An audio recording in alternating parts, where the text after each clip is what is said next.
state's definition, it would run in a bit at a cross pattern to what it is that we have here locally. So in the current wording we have in Chapter 50, that actually works, I think, well. My opinion would be that works well in a post-2023 environment, better than if we limit it to the canopy size, which is the state's definition.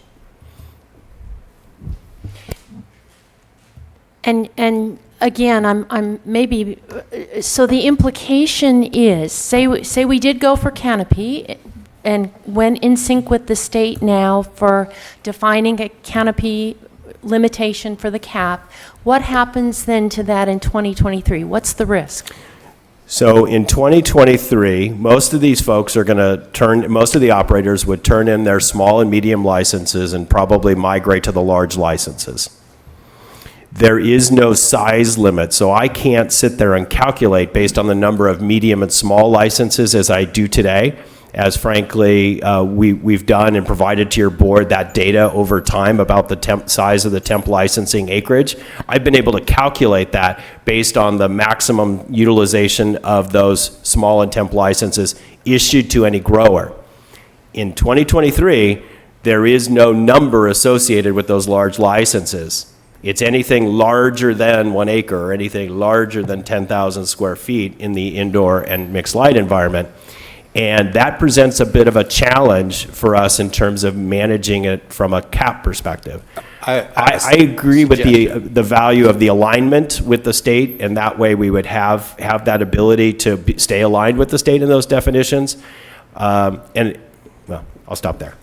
I just have a suggestion on this in particular. If folks, because the short run advantage of conformity with the state is significant, is what I've heard from a couple of you. If the issue is in 2023, I think we're going to be revisiting this a couple times before 2023. We may even have to revisit it a couple times before 2020. So I think our ability to convert that cap, and I would actually argue that there may be some changes in state law between now and 2023, and hopefully some changes to federal law so that we have more consistency between state and federal law. So I would suggest that if that's a problem far off, we just put it in our hat to deal with that and convert it if we have to. Okay, Supervisor Adam. Okay, well, that's a nice segue for me to try and sell my idea here. I'm thinking of a 5-year cap of 200 acres of canopy consistent with the state's definition. But we might have to wrestle around with that a little bit because that doesn't mean 200 acres if you use the state's definition. And so the way it was put to me, and maybe this is not exactly correct, but you could either figure it by canopy, which in my mind at that time meant, if you had hoops, it's whatever's underneath the hoops, or if you had a greenhouse, obviously it's whatever's inside the greenhouse. And it doesn't include, the main thing is if you had a 300-acre parcel with 10 acres of plants on it, then you don't get 300 acres added to the cap. And I don't know if that's consistent with or opposed to the state's definition. Dennis, how's that work? Yeah, Chair and Supervisor Adam, the state's definition is just the mature flowering plants are counted toward those licenses. Everything else falls under, any immature plants fall under the nursery definition, which is undefined by square footage. And so we are not in any way, shape, or form ever counting the 300-acre parcel, total parcel. We're not doing that. We're using that middle circle, which is in their project description as it gets submitted to planning and development. They say we're going to have 10 acres under hoops, and we're going to have a 10,000 square foot processing drying room, and we take those, we add those together, and we come up with what what part, one portion of the 300 acres, so let's say it's 13 acres total. Right. That's what we've been using up to now, and that's what I quoted you out of 50-7. Yeah, I'll stop there. I Okay, hope that so- answers your question. Yeah, okay, but, you know, my proposal, if we can figure out a way to word it so it's useful, and I don't know that you can, is 200 acres of canopy for 5 years. And maybe 5 years is, maybe it's 4 years because 2023 cometh. And not to exceed 10 acres per parcel or any one operation, no stacking. And after the 5 years, we revisit the cap and adjust as appropriate. And the reason for that is because getting, and the reason I said 5 years is because getting permitted will take 2 years on a lot of them. And so you really got 3 years to let the whole industry play out in some kind of a legitimately sized way so we can actually find out what else we don't know yet and take that into account in years down the road. Plus, I know what's going to happen here. In the next 5 years, you are going to have technology developed for odor control.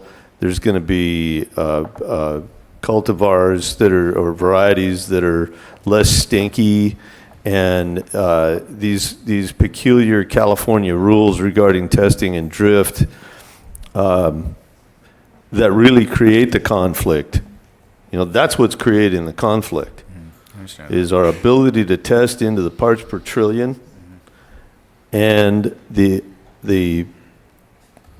concept of drift. And I want to talk about this for a minute, because the concept of drift has got to be bifurcated. And nobody talks about that today. You know, in the ag world, in the application world, drift is something that really should never happen. Because if you choose the right time and the right equipment and the right mix, you know, there's things that go in the mix, there's additives that go in the mix that can control certain aspects of the droplets or their performance, and, you know, once they come out the nozzle. You should never have drift. If you got drift, you pick the wrong time. You pick the wrong equipment, or you pick the wrong materials. So, and we'll define drift for this purpose as like wet droplets that leave the target site. And then there's, you know, what I started out thinking about this as incidental fugitive material. Yeah, you know, I mean, it happens. And as one grower told me, you know, if I went into a field after a reentry interval, and I walked around out there, and I came back to my pickup, and I blew my nose, and I tested the tissue, you would find, you know, a couple parts per billion or a couple parts per trillion, you know, that I was exposed to out there. That's, you know, it's what happens. So these things are in de minimis amounts, but the state, the way that they calculate this stuff when they go to test the cannabis, if it's everything's non-detect. They got the 66 materials that they test for, and it has to come up zero. And technical zero anymore. See, back when I started this thing, you could only test for parts per million. But now you're out there in these infinitesimal amounts that nobody ever thought of when they created the initial rules that they utilize today. So I really think, and I've talked to Kathy about this, we need to do some more soul searching at the state level and say, you know, what's reasonable? You know, some of these things are unreasonable, and They're not unreasonable in any other crop, and that is what is creating the conflict between cannabis and all the other crops. Because you can't have a de minimis amount of stuff. You know, there is a de minimis amount of molecules floating around in the world that you know, you have to be able to find 1 part per trillion someplace and not count it as a zero for each and every chemical. You know, the 66 materials that they're testing for are a finite set of materials, and you know, I think they should spend some time and some money looking at this and saying, hey, which ones of these are really a zero for health reasons or for, you know, or for whatever reason, and which ones can we stand some residual in. And you know, maybe you make the chemical companies do that. Maybe you do it at the state level so you can have a healthier cannabis industry in the state. But somebody's got to do it, and you can't just say a non-detect, because then when you create a non-detect, you know, you just and you have testing on every lot. See, that's the other portion. You know, if you stop testing cannabis, then you got no problems. But, you know, if you don't stop testing cannabis and you have non-detect, then you have conflict. So, you know, that's sort of where we are with that thing. And I think that 5-year time horizon would be a good time horizon to get some, you know, let some technology advance and see what happens, see what else we don't know. Because that's kind of where I was the wild-eyed libertarian to begin with, and just let it all go. You know, I wanted to do that in the beginning because, you know, I like kind of opening things up and just seeing where they go. But this became apparent for a variety of reasons that wasn't going to work out well. And so, and I think that's probably a sentiment up here that's found some majority. I think a lot of that, what you're talking about, we're going to get to, but that's, again, item 4 on ag conflicts. Well, I got your first one on the cultivation cap. Okay, well, that was the cap. Okay, so Yeah. we got that. So that's 5-year cap, 200 acres, and he's talking about canopy. Chair, So, just Dennis here. Oh, Sorry. Dennis. So a couple of things. One of them I did think of just to be thinking about this as we talk about caps and we talk about how we calculate this. So one of the unique characteristics of inland agriculture of cannabis, different than the greenhouses, is that in the outdoor environment, you basically are your total cultivation site and your total licenses, in a sense, your canopy equals all of your plants, because fundamentally things more or less get ripe at the same time. And so you're harvesting that whole batch. So everything is more or less mature. There might be a 3-week stagger in there just for staffing and harvesting. But in the outdoor environment, basically there's a 1-to-1 relationship overall. Greenhouses are very different. So there they have a 16-week growing cycle. Roughly the last 2 weeks are when it is flowering. That's what's counting as the canopy in those last 2 weeks. But that canopy is rotating continuously in those greenhouses. And those who have been in greenhouses, you see how that gets played out in the physical environment in the greenhouses.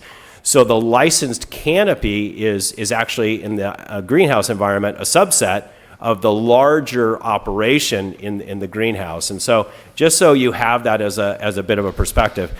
The one last thing I was just going to comment on Supervisor Adams' suggestion. You use the word no stacking.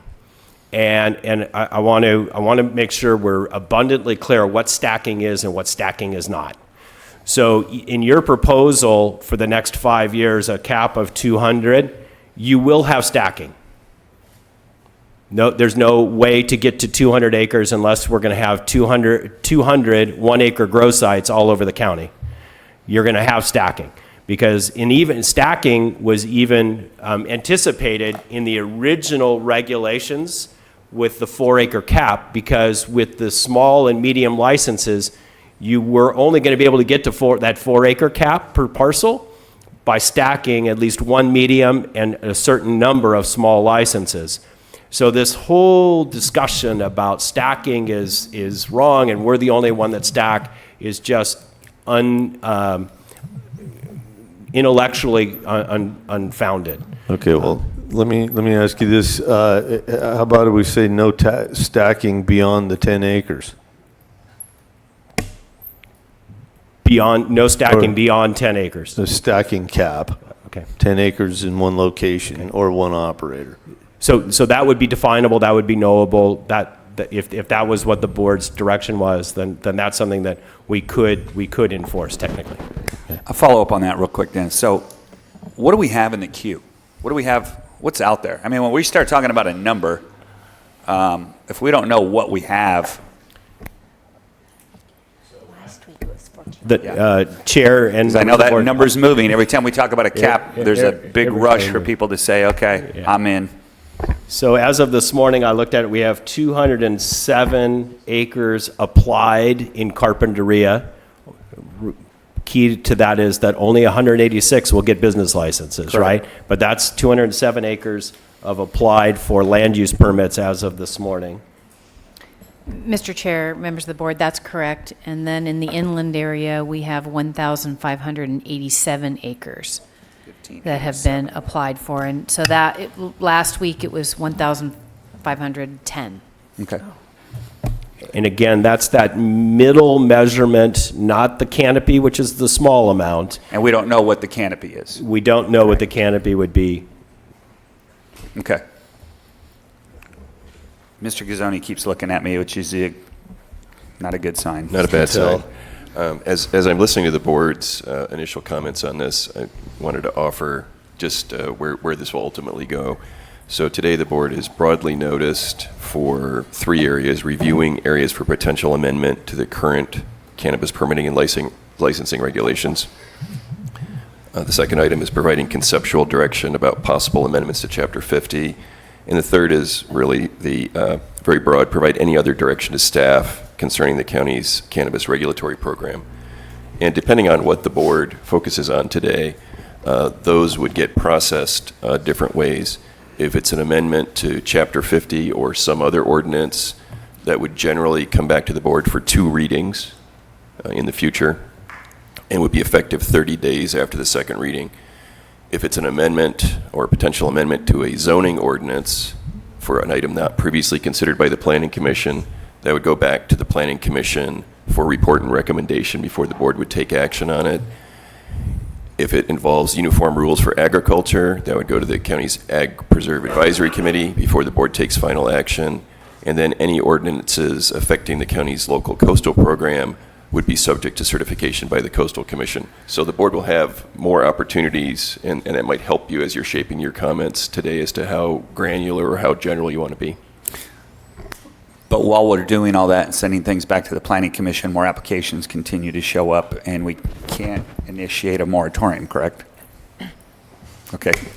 So, Chair, a couple terms get used more interchangeably than they should. A moratorium would be a temporary prohibition.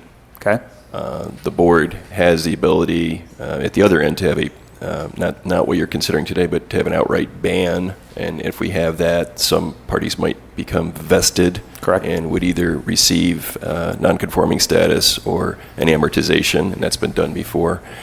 But the board could go and in setting a particular cap or target, go back in time and say as of date such and such, if you want to go back 30 days. And that would be essentially the how do you avoid the land rush on these things while things are being processed.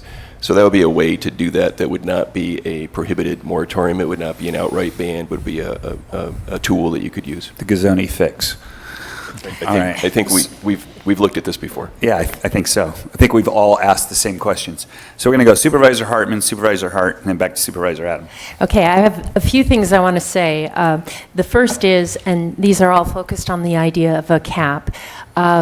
When Supervisor Hart quoted Councilmember Kasdan about when you're in a hole, stop digging, I think that provides some of the rationale for why we want a cap. But for purposes of making a record, I would like to lay out why I think a cap is important, elaborate that concept. The first is, I think that we're in a heightened atmosphere where there's a lot of concern because we've seen things growing at a fast rate. So I think it helps mitigate some of the anxiety. The second reason is that we have a lot of permits in the process, and this is an overwhelming work effort for our county, and especially with all the appeals, I think we're kind of overwhelmed, and cannabis is really taking over, and so I think it would slow that down a bit. It also would give us an opportunity to catch up on enforcement. That's absolutely key for all of us. And it then gives us some time to look at the other conflicts that we're talking about rather than creating new conflicts. And then finally, as some have mentioned, I think Supervisor Hart, we have hemp coming, and this gives us an opportunity to think about hemp in the context of marijuana cannabis. So I think a pause or a cap is very important. I believe we have the cap as part of the business license, and that gives us authority to act today. When we get into the other land use ideas, controlling per parcel, that is a longer process. And I think we might want to explore ideas for what to do, but I would like to see us act today. I would like to see us act in a way that we don't create a rush to the door, that we do look back, perhaps to last Tuesday. I'm less concerned about an end date, and I think we could even perhaps defer to staff to come up with the methodology. For me, it's the beginning date of the cap that's most important, because I don't want to create a lot of new rush to the door. And I think if we accept what's already there, that is non-discriminatory and does meet legal standards to be defensible. Supervisor Hart. Well, I think just to keep this in order, I did have a question going back to what Supervisor Hartman asked about the relationship of our land use restrictions to the state licensing. And I want to go back to that, but I want to just right now flow quickly from Supervisor Hartman's points. I agree completely with what you said. Number one, the cap will help mitigate anxiety. It will make people who do not have cannabis operations next to them have some degree of comfort that they will not have one tomorrow next to them. It does, and this is extremely important, and I want to double down on this point about giving us the ability to process applications, because we have to figure out a way to get these applications through the process faster. Whatever it takes. I hope this would be something unanimous that the board would talk about, is whatever resources it takes, whatever it takes, the whole system that we've created that is taking multiple years to get through the permit process, we just have to fix that. Everything is falling apart because of that.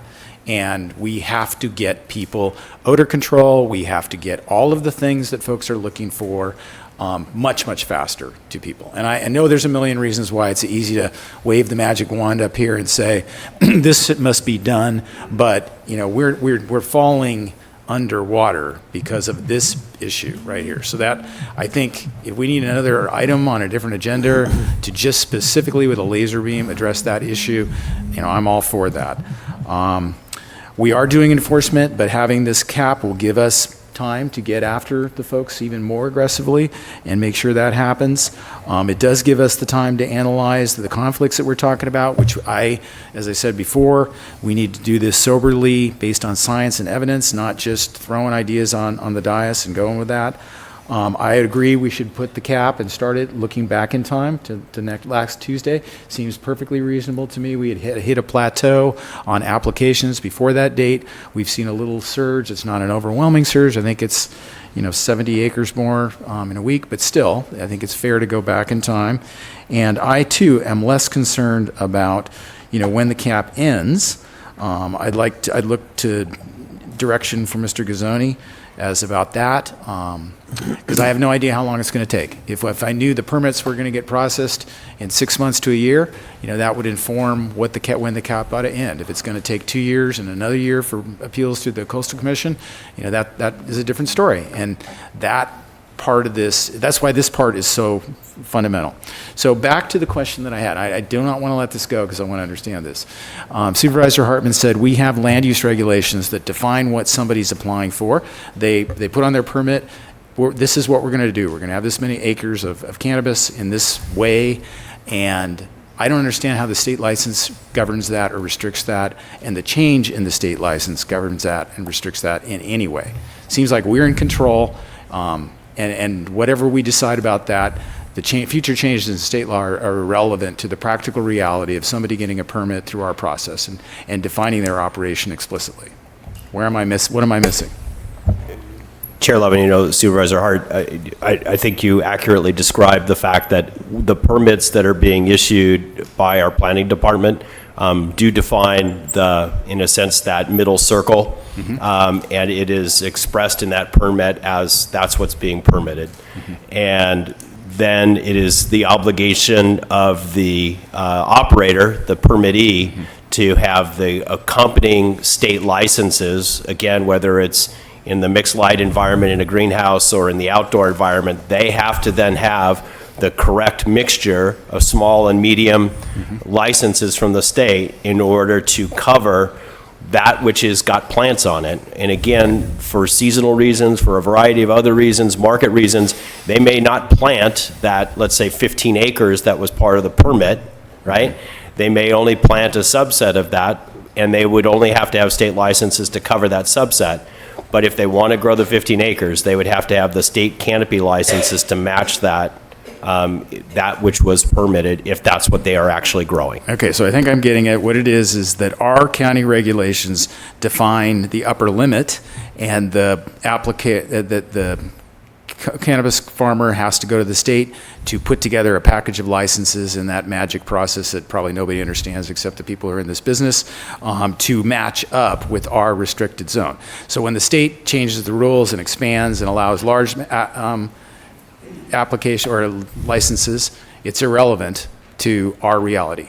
So I want to make that really clear, make distinctions between the state licensing thing, stacking, temporary, all of those things are irrelevant. Double underline in relation to our local ordinance that we control our own destiny. People conflate these issues and whip this into a frenzy about the number of licenses at the state level and stacking and all of those things. That is really not helping a rational conversation about this. And I want us to be rational about this. Supervisor Adam. Well, now that I've been called irrational. The first time? Come on. You and I, we get it all the time. Right. You never quite get used to it, do you? Yeah, I do. Okay. All right. Well, I guess I don't. That was really just in a attempt to say, I don't want the system gamed. When I said not to exceed 10 acres per parcel or in any one operation, that's what I meant by no stacking, not some technical distinction about what people did because that's really a artifact of the medicinal world, right? Okay, yeah, no, I know, and maybe I it gets confusing. And so I'm trying not to do that. I get right. Well, I understand how that was. For not lack the of a key better your- term, what's your term that you'd like to use? Well, I think when we're talking about our local land use regulations, people understand that. That's English. But when we start talking about the state licensing, we lose everybody. And it doesn't matter. The local regulations are what controls this, not the state licenses. Okay. Duly noted. I will stop saying the word stacking. Well, back to your earlier issue about processing permits, I really think that that's been a chronic problem here for many, many years.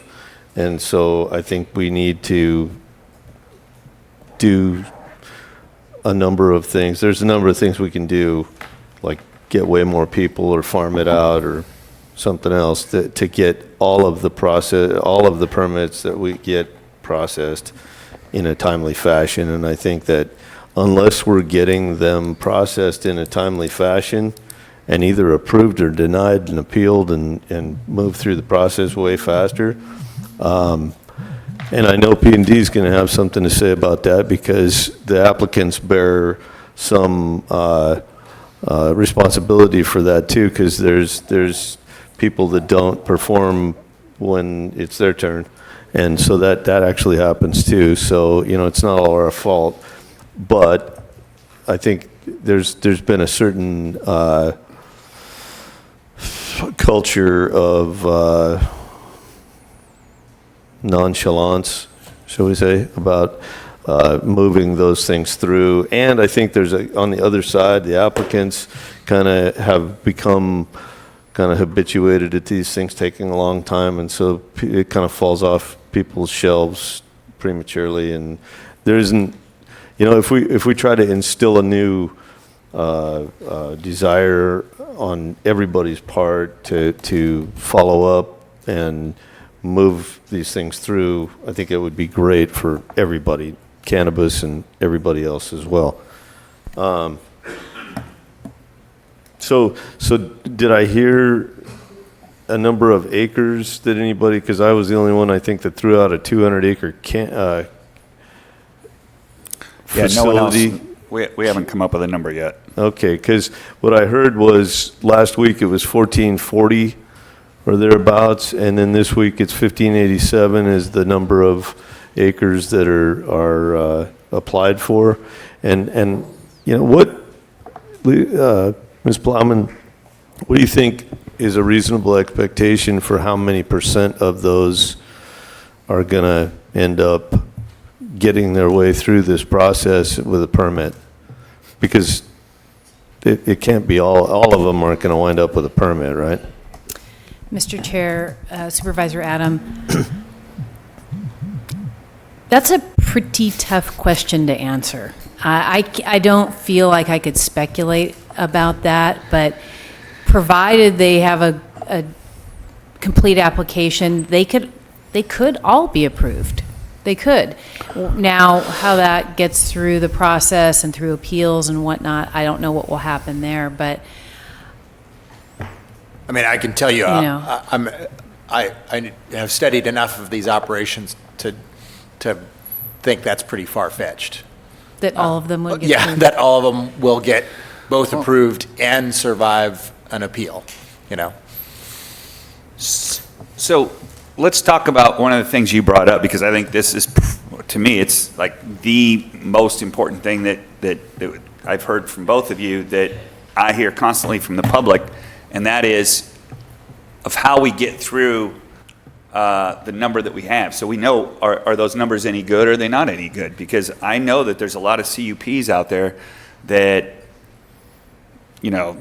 pretty slim chance that they're going to get approved, but the problem is the person's continuing to operate, which drives the neighbors crazy, and they never get to a hearing. They're not getting to a hearing.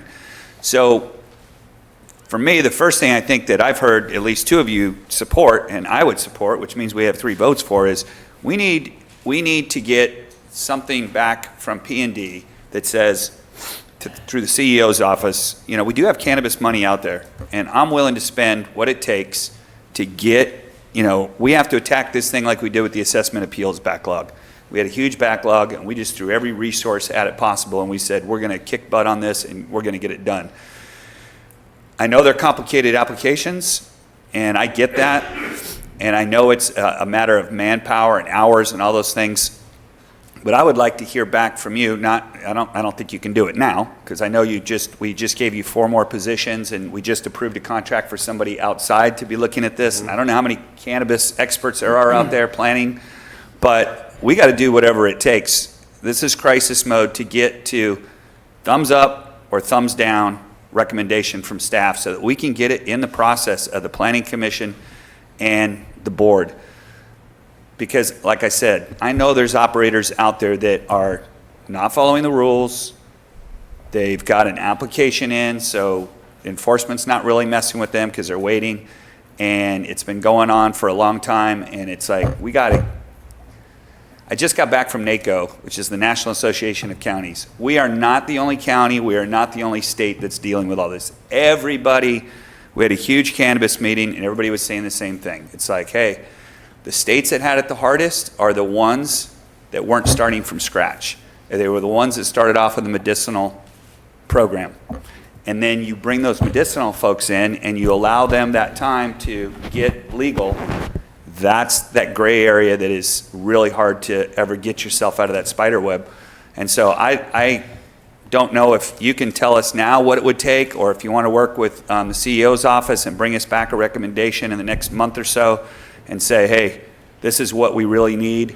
But we got to think outside the box of how to tackle this problem. And I really believe that that's going to take care of a lot of these problems, because I firmly believe that there's a lot of people that are doing the right thing, have odor control, that are doing all the right things, they're in the right location, everything's fine. The majority of the people I think we have a problem with are folks that are never going to get a permit anyway. And we just got to get that decision point.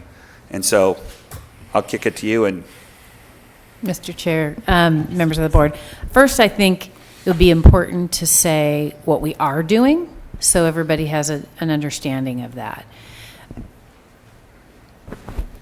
We just did receive authorization to hire 4 more planners, and we're in recruitment for that. We're going to be probably sending out offer letters on some of those next week. We have hired 2 consultants to help process applications, experienced consultants to process applications. The staff has been working really hard to try and get the applications through, trying to work with the applicants to make sure that they're complete. I appreciate Supervisor Adams' acknowledgement that there are times where an applicant isn't always able to provide all of the data that we need to move the application along. So we are doing everything we can to do that. can I interrupt just for a second? Mm-hmm. I meant it as no reflection on the staff or anything. You guys are doing awesome work and kicking butt. I just know that the workload is this Sure. big coming in, and we've given you this many resources. Right. So what I'm saying is, I'll match up the resources for the workload. I just need to know what that looks like. I appreciate that, Mr. Chair. I also wanted to let you know that we are going out, we have an RFP out now to help with any environmental documents on cannabis projects, and that's going to be closing here shortly, so we'll get consultants on staff to help write documents. So those are the types of things that we are doing. I would like to try and be able to fill the positions and start moving things through the process. But I'm happy to sit down with my staff and analyze whether or not we think the 4 is enough, because we did add 2, at the final budget workshop, thinking that we needed additional staff. But I don't feel comfortable answering whether or not we need more today. So I'm happy to work with the CEO's office to come back to see if we do. All right. Mr. Gazzoni, did you want to weigh in? Chair, not on the planning resources piece, but just to say that as the board is going through these pieces, I know several of you have asked me a similar question on, what can the county do? We've had discussions with the CEO's office, sheriff's office, and district attorney's office on how does the board proceed in this area to respect the independent function of the sheriff, the independent prosecutorial discretion of the DA, and potentially using your own authority to direct nuisance enforcement.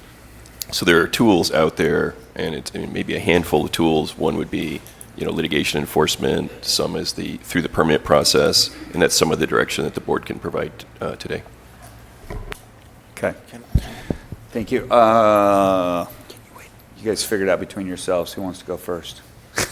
I'd like to make a motion, so. Yeah, then I want to comment. I think we need to get this number right. There are dramatic consequences for not getting this right. I was definitely more comfortable with where I thought Supervisor Hart and Hartman were going to tie it to last Tuesday.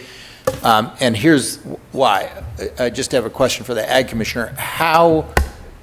What is your office's estimate, just thereabout or range, on how many cannabis operations have called you doubting whether they'll get permitted and asking what they need to do to go into hemp, or getting information about hemp? The interest list is around 30? So, I mean, you guys if we have a cap that's way lower than the ones in the pipeline, we are going to chase them out to grow in hemp where we can't put any setback or CUP requirements or even zoning requirements on them. And so we got to get this right. And that means the door's got to be open a little bit, just not too much. And so that's why I just want to urge us to not swing the pendulum too hard.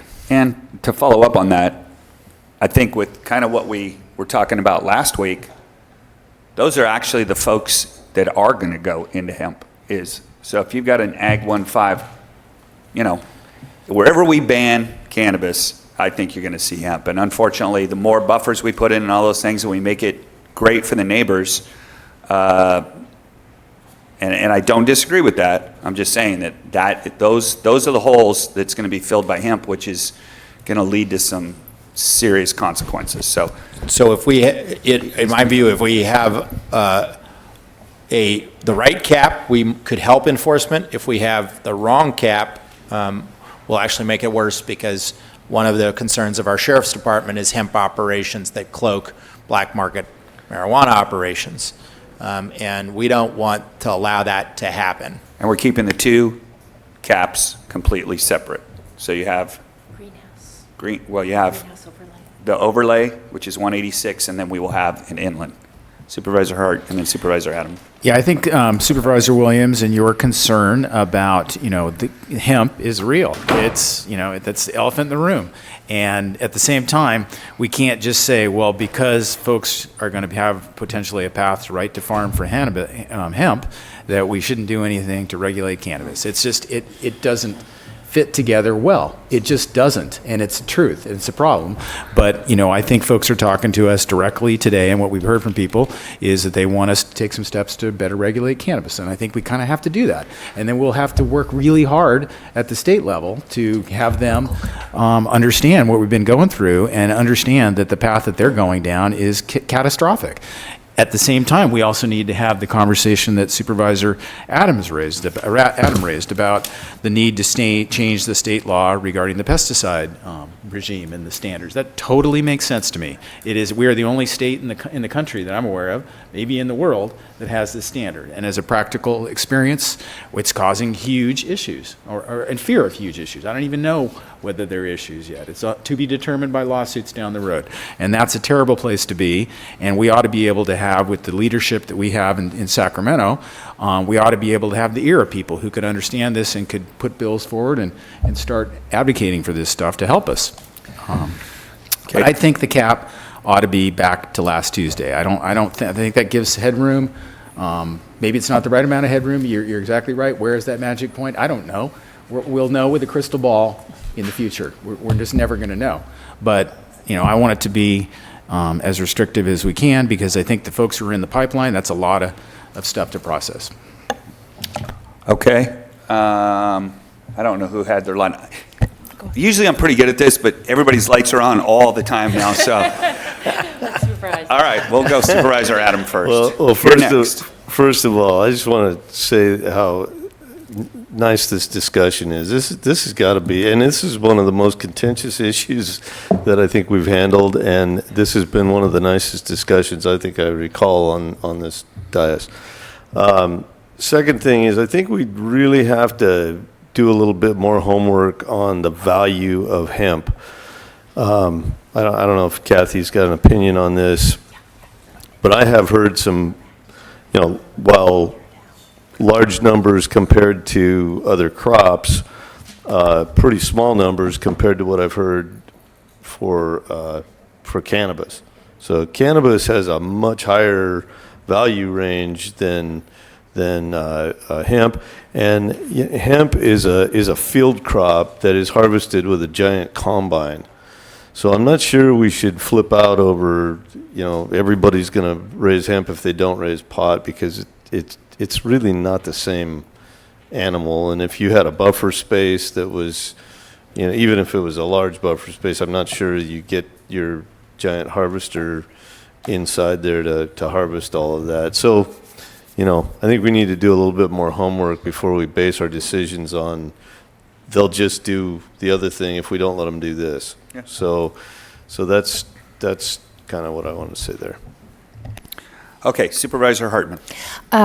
Regarding hemp, I just wanted to add that I think it's a good example of the difficulty this board has had because we've had to make decisions without full information. We don't know what the state's going to do, and yet it may have very big impacts on what we're deciding today, and then we get tangled up in it. But I do agree with what Supervisor Hart said, that we want to fight tooth and nail to keep local control vis-a-vis hemp, because I think the decisions that we're making about marijuana will be affected by what happens with hemp, and that's one of the reasons why I think we need a cap. So I would like to make a motion. We had with last week's board letter, option 2, amend County Code Section 50-7 to cap the number of acres of cannabis cultivation county-wide outside the Carpinteria Ag Overlay Zone. And I'd like that to date back to July 9th. And I'd like to use the methodology that we use in CARP, that is the middle circle. And what we heard was 1510, but I'm willing to leave that open to calculate that. Mr. Chair, Supervisor Hartman, I think it would be advisable to leave that a little bit open so we can confirm those numbers. So you But can it's give the except- date specific, just So not the you- acreage specific. You're saying applications accepted as of July 9th? Yes. Okay. And I think that's fair and clear and prevents a land rush and more difficulty trying to figure this out. Okay. Any comment on that? Submit, Mr. Gazzoni. And I think I understand the motion, but this is not today amending the county code, but directing staff to bring back potential amendments to affect that. Mr. Hart? I'll second that motion and to ask the question about what were your views about option 1. There's option 1, which is cap cultivation operations. There's option 2, cap acreage. Then there's option 3, a combination of options 1 and 2. What are your thoughts about option 1 and 2? For me, we have some experience in the greenhouse overlay with a cap, and so I think that is the simplest. Someone once told me, and this has made it abundantly clear, government is a blunt instrument, the policies. Someone did say that. So the more we can rely on the experience that we already have outside the CARP overlay, I think mirroring that inland or the rest of the county, rather, I want to be clear about that, the rest of the county, it makes our job a little easier. Very well persuaded. I would second that motion. Supervisor Adam? Well, I think it's a little large. Could we just dial that back just a little bit? I think there's some agreement up here that all of those acres aren't gonna come to fruition. And what I'm trying to do is have a limited experiment, a valid experiment, because it's not so small that we can't really tell anything from it. But I'd like to dial that back in some kind of reasonable way. And then did you just can't agree to not to exceed number?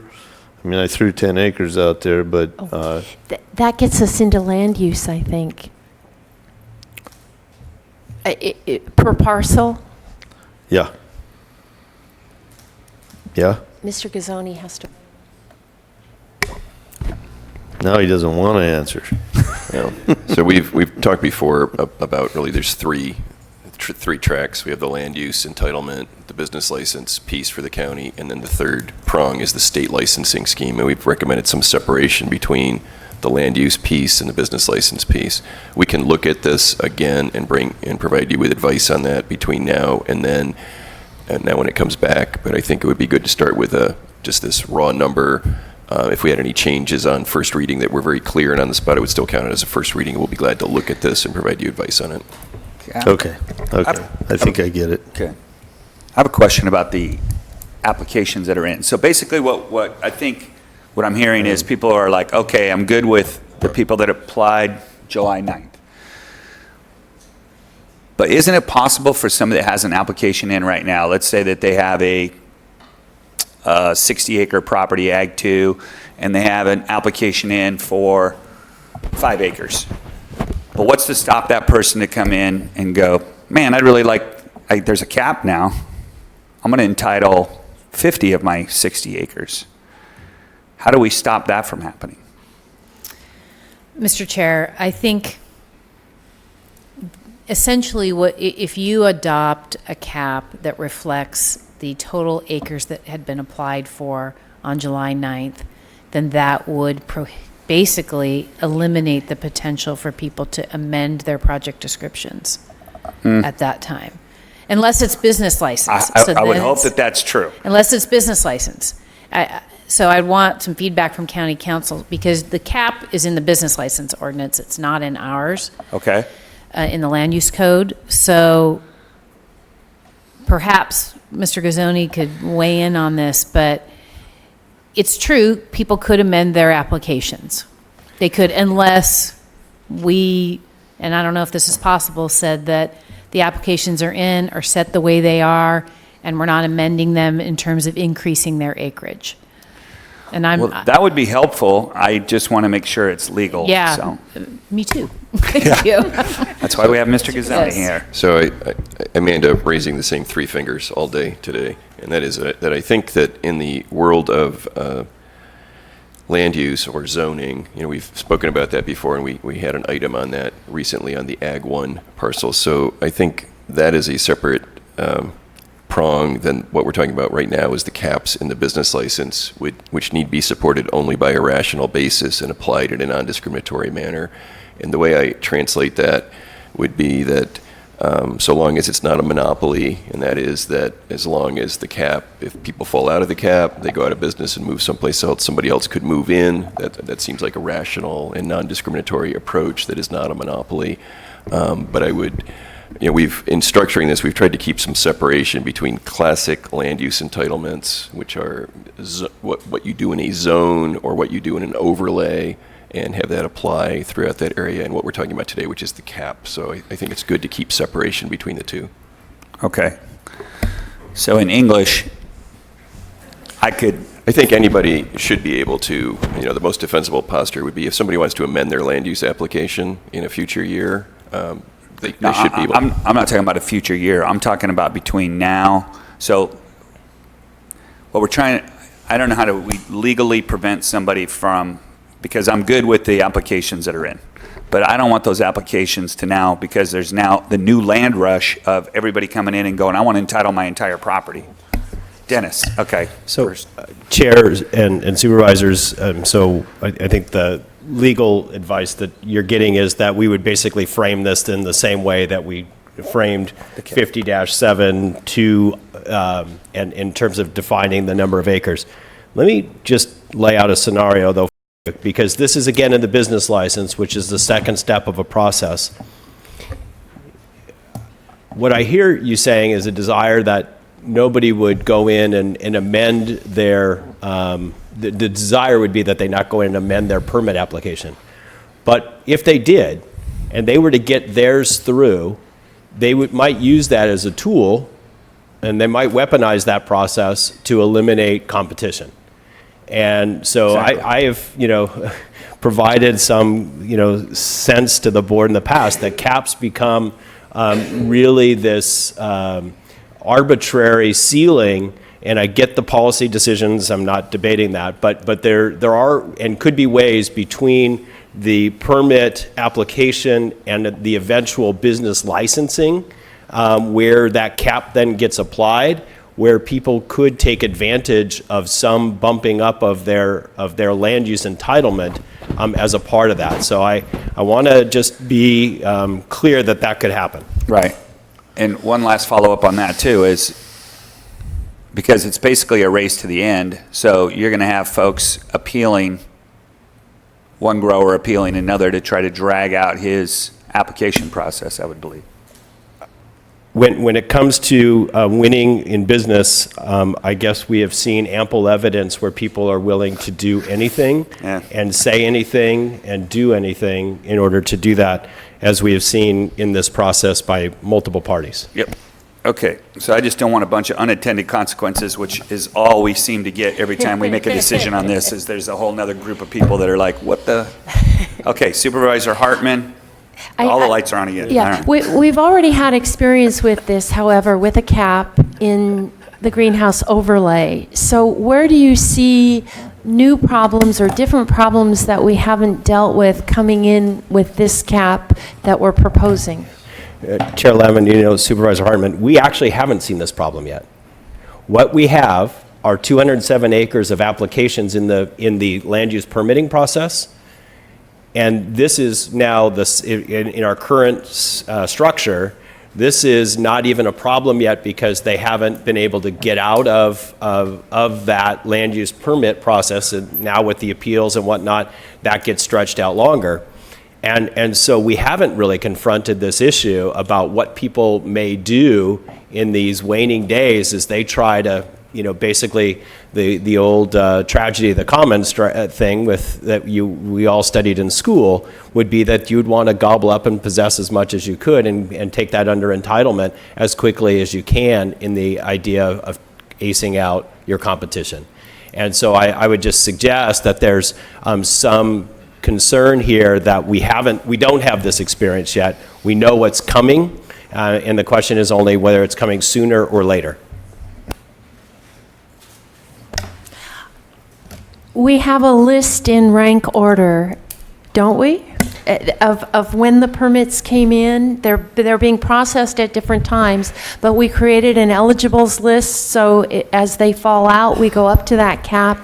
I mean, I'm not ready to throw up my hands here and say we can't do this, so help me. So that is why we actually provide you with option number 4. We don't have that list today. What we have is the list of how they've come into the planning department as they've applied for their coastal development permit or their coastal development hearing. That we have a list of. It isn't necessarily in order by date. Potential amendment number 4 that I presented last week could use and create an eligibles list, but that is not in place today. That would have to be direction from your board to amend the business license ordinance in order to provide and create that eligibles list. And we have it, we do not have it currently though in Carpinteria. I thought we did that last week, but Yeah, it's coming. No, so we'd have to take it up next. Okay, so first we're going to Mr. Gazzoni, and then we'll move this way.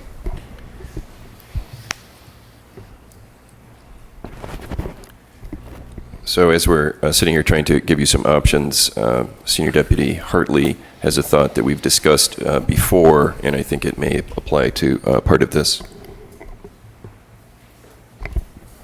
So, Chair and Supervisors, one of the options that you could use to resolve some of these issues is how you choose to have the business license selection process. So you mentioned it briefly that you could choose to establish an eligibility list based on approved but not issued zoning entitlements. And from that list, those would be the first eligible for business license. And that may stop some of the issues, but not necessarily all the issues with permit amendments. Okay. That's helpful. All right, Supervisor Hart and then Supervisor Adam. Yeah, I think some of the things that are on the staff report, items 1, 2, 3, 4, 5, had we done those first, everybody would have weighed in on those. So they inform what we're talking about now. The eligibles list makes perfect sense, and it fits well with this. I don't know that we're going to get this exactly right today, but we have a lot of smart people who can put their heads together and figure out what we're trying to accomplish the best way we can. And we may not get everything we want at the end of the day either. Okay, Supervisor Adam. Okay, well, I think we've already seen the land rush happen, and, my information that we went from 1440 last week to 1587 this week is kind of proof of that. And that's why I wanted to make the number smaller. And I don't understand why we wouldn't want to do something like we did in Carp for the whole county, because you have more applications in Carp than you do allotable property. Somebody's going to get to the end of their process and not be able to close the deal. I would just say Carpinteria is this big. Oh, I and get it. The rest of the county is this big, and we're going to have the same amount of acreage growing in both. If I'm living in Carp at that point, I'm like, hey, I'm shouldering half of the entire cannabis cultivation. Hey, So- look, I'm open to a different number. Okay. I'm just not, I came in, I read that. You were at 0. Well, no, I said 200. And 200, yeah, that's good. And we don't have to do that, but I think 1587, if that's where we are right now. I think we were talking about 14. Yeah, but Mr. Chair. right, members of the board, 1510. 1510. Well, I think we could. Not to exceed? Well, yeah, that's what a cap is, right? yeah. But I'm hoping that we could get that down. How about 1,000? Well, I think you have the votes. Yeah, well, let me just say, what worries me is we have to be non-discriminatory. We need to be able to have this hold up legally. And I think if we date it back to July 9th and say we want the methodology that we use in CARP and let you figure it out more firmly, because I'm not sure that they've had that opportunity, but we've given the parameters. I'm content with that. I think it's a big step. Well, I'm not sure that does. Okay, well, I'm not sure that does what I think needs to be done in the near term. I wanted to vote for this. I just think that everybody's made the case here that we've done some things that have had unintended consequences, and now we're not going to undo them. We are. Well, if I may, so I'm not clear what you're asking for in a number that would be legally defensible. Well, besides, we're not done with this issue. There are 4 issues on here. This is just the cap. The other things you're talking about, odor control, conflict between ag, we still have those to tackle. So all we're doing right now is the first thing we decided to talk about, which was a number for the cap and whether we wanted a cap. And the part that we don't know what we don't know yet, and things keep popping up. Did you ever figure out whether that rumor that I heard about the avocados was true? Supervisor Adam, through the chair, yes. We're starting to see phytosanitary shipments being rejected because of the presence of pests in the shipments. Okay. So I'm saying this is got a catastrophe in it if we haven't already had it and we don't know. See? So that's why I'm really, this isn't just a accommodation of everybody. Do we have to accommodate everybody, Mr. Gazzoni, that's gotten in the queue so far, or is that just we can move the target and there's no vesting prior to actual reception of a permit? The short answer is yes, that there is no vesting until the case law generally discusses a business license and substantial reliance, which is generally cash or liabilities on that. So people do not vest to zoning or expected zoning. You vest to a business license, a building permit, and substantial reliance on that. So that's really what you're looking for. So the board has discretion in this area. Well, okay. So again, I'm going to ask for some reduction of the size of this thing, because I think that we've seen that land rush already happen. People are coming in with speculative permits to see, because they're worried about us having a cap. And so I think that there's a bunch of that's probably fluff. And I think I'd just love to see us get back to something. I mean, I came in with 200 and I'm ready for 1,000 here. So I don't know if anybody wants to meet me part way. If I may jump in, my question is, how do we be non-discriminatory about which ones we process first and not get into legal trouble? Well, I think the process itself is the filter, right? I mean, the process, if you get through the filter, I mean, just like Carpinteria, it's no different than Carpinteria.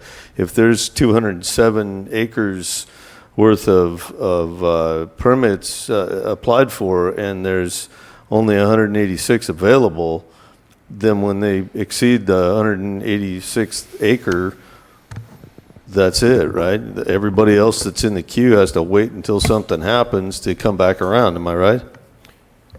Yeah. Chair and Super, that was how we were planning on processing them. Was Right, so- basically, as they came out of the permit system, we would process them in sequence from there, and then once you got to the 186th acre, everybody else was outside of that. Right, The so. difference is in Carpinteria, we established a cap almost a year before the cap was exceeded. Well, yeah, This but is- you're- that- We're talking retroactively. The difference between prospective and retroactive. well, that's not discriminatory. It's retroactive, but it's not discriminatory, and nobody vested. So I tell you, we've done so much to other industries in this county. This is just you know, with the level of risk here to everybody else. I mean, I don't get why we wouldn't want to act in a, I think, prudent way to just limit this thing. And I think I'm coming pretty far, but maybe I'm not. Supervisor Hart. Yeah, in a perfect world, if Mr. Cazzoni wasn't sitting there, I'd have a cap that said, we're done, and people can't backfeed in under that cap. That would give the most relief to everybody. It would calm the anxiety. But, here we are in a real world with legal counsel telling us, this is probably the most defensible way to do this. And so, Is it not defensible to have a cap that's smaller than the number of applicants that we have in the queue right now? I think I'm hearing two different questions. One is, Exactly. what's the size of the cap? And one is, would it continue to attrit, or could people apply to fill the available space as people drop out? So those are two different issues. Again, the vesting is a function of a building permit and substantial reliance, which we generally don't have yet, or we have in only isolated conditions, so the board has discretion in this area. I had cautioned before against having a cap where it only got smaller over time and people couldn't apply to be part of that, part of the cap. Well, that's not what I'm suggesting. I understand that's not what you're suggesting. That's what I would love to have, because I think that solves the problem that you're describing, in the sense that as folks go through the process, they don't get a permit, and then there's not somebody backfilling that and causing another new problem that we don't see today. But that isn't an option. So you're in my mind, what Well, we you're can take saying care of that is next. that you're just throwing a number out there that isn't based on anything except a number, that it's a compromise, a political compromise, and I'm hoping we stop doing that stuff. I think what we need to do is have it based on something, some reasonable, real-life reason why, and putting it back in time a week is a reasonable starting place for having a cap. That is defensible. We were going along with a certain process. People made investments, had expectations. We've got a way to process those applications, hopefully faster, and then we get through that and we deal with an eligibles list of people in a rational way moving forward, as opposed to just saying, well, the number ought to be 500, it ought to be 1,000. What if it ends up being 20 off of that number, where we find the balance point? It just seems completely arbitrary. Okay, we had a motion on the floor, by the way. So we've had a lot of discussion. I think it's time to get to I item have, one of all this. trying to find a compromise here. Let me just ask one more question. Does our cap have to have an absolute number, or can we say that the door is closed as of last July 9th, last week, and whatever number that is actually permitted, that ends up being our cap? Mr. Gazani? I'm trying to think of a way to phrase that differently to get where I think you want to go, which is to reflect back to last week as the number, but avoiding something that sounds like the door is closed, which sounds like a processing moratorium, which is not what you're proposing.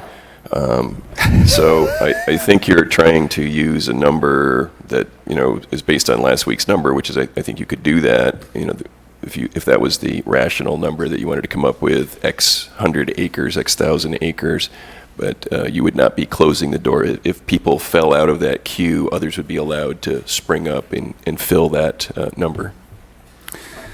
CEO Miyasato? Supervisors, on a practical matter, even if we gave planning as much staff as Supervisor Lavanino talked about, there is a capacity issue of how much planning can process.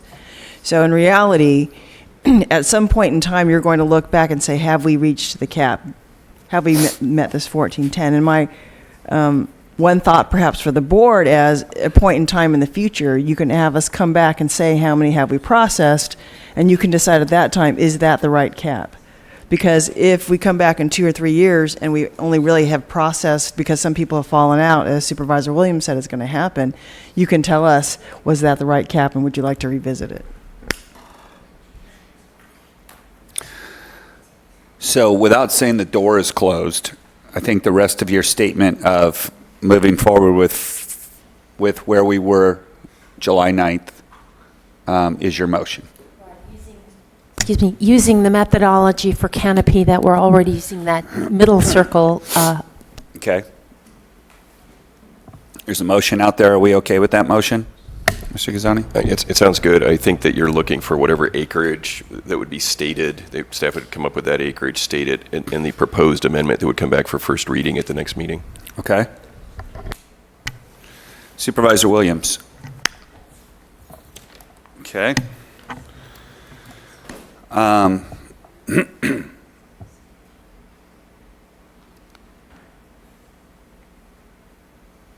We ready to vote? Man, there was lights on all over the place, and now we have a motion, nobody has a light. Okay.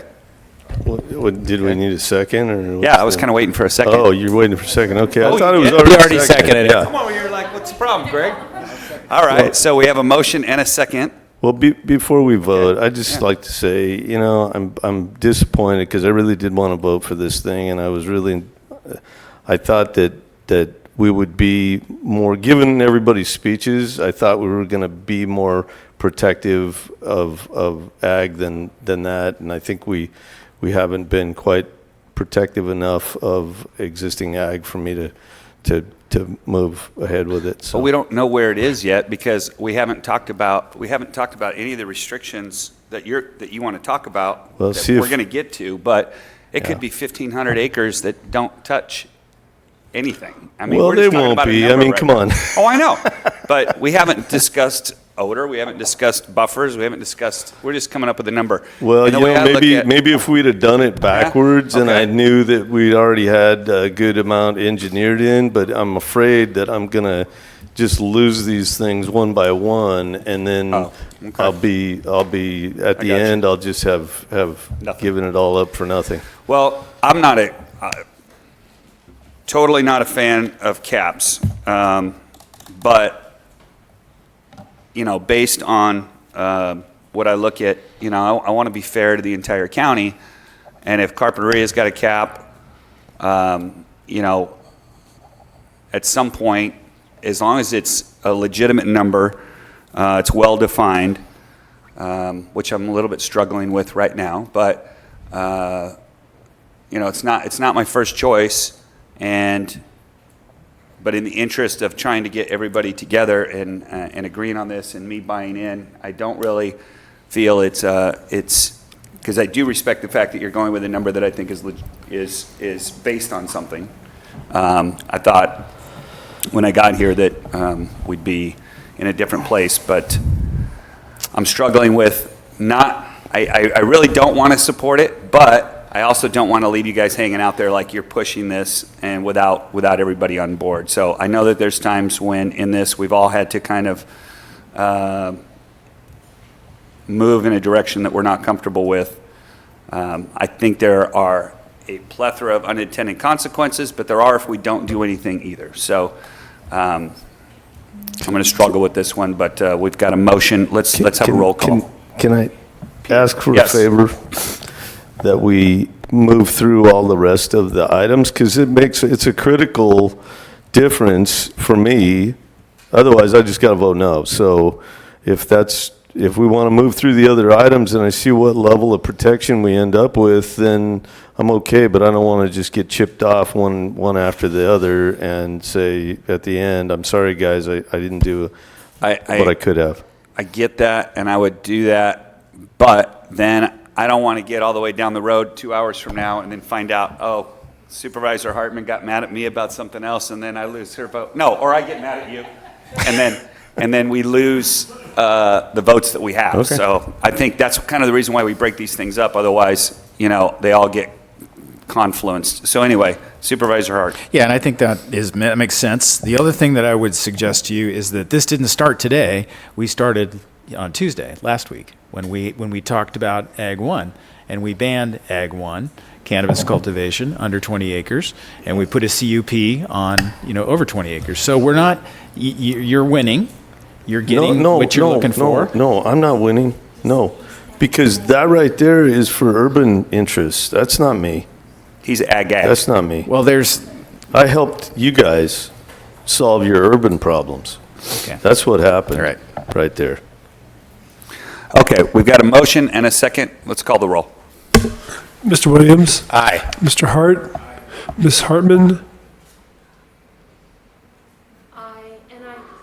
Say it was your motion, I hope. But I hear Supervisor Adam, and just want to say that I think protecting existing businesses is always the first rule, protecting existing agriculture. And my whole reason for being involved, supporting this, was to give a high value crop to existing agriculture. Never anticipated this conflict. So I'm hoping we can work our way through this during the rest of today's discussion, and I'm so grateful that you've brought this up. Okay. Mr. Adam? No. Mr. Lavanino? Aye. Passes 4-1. Okay.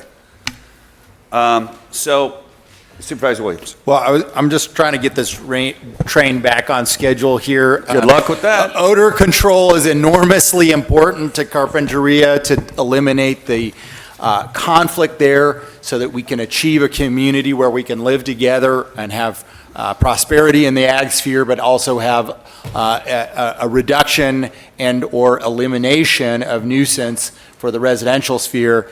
And so to me, moving odor control up in the process through permitting is a no-brainer. So on item 2 on page 3 of the staff report, demonstrate odor control operations during the business license application process, I would like to move option 1 to move up odor control requirements. second. Supervisor Adam. Mr. Gazzoni, is that without risk?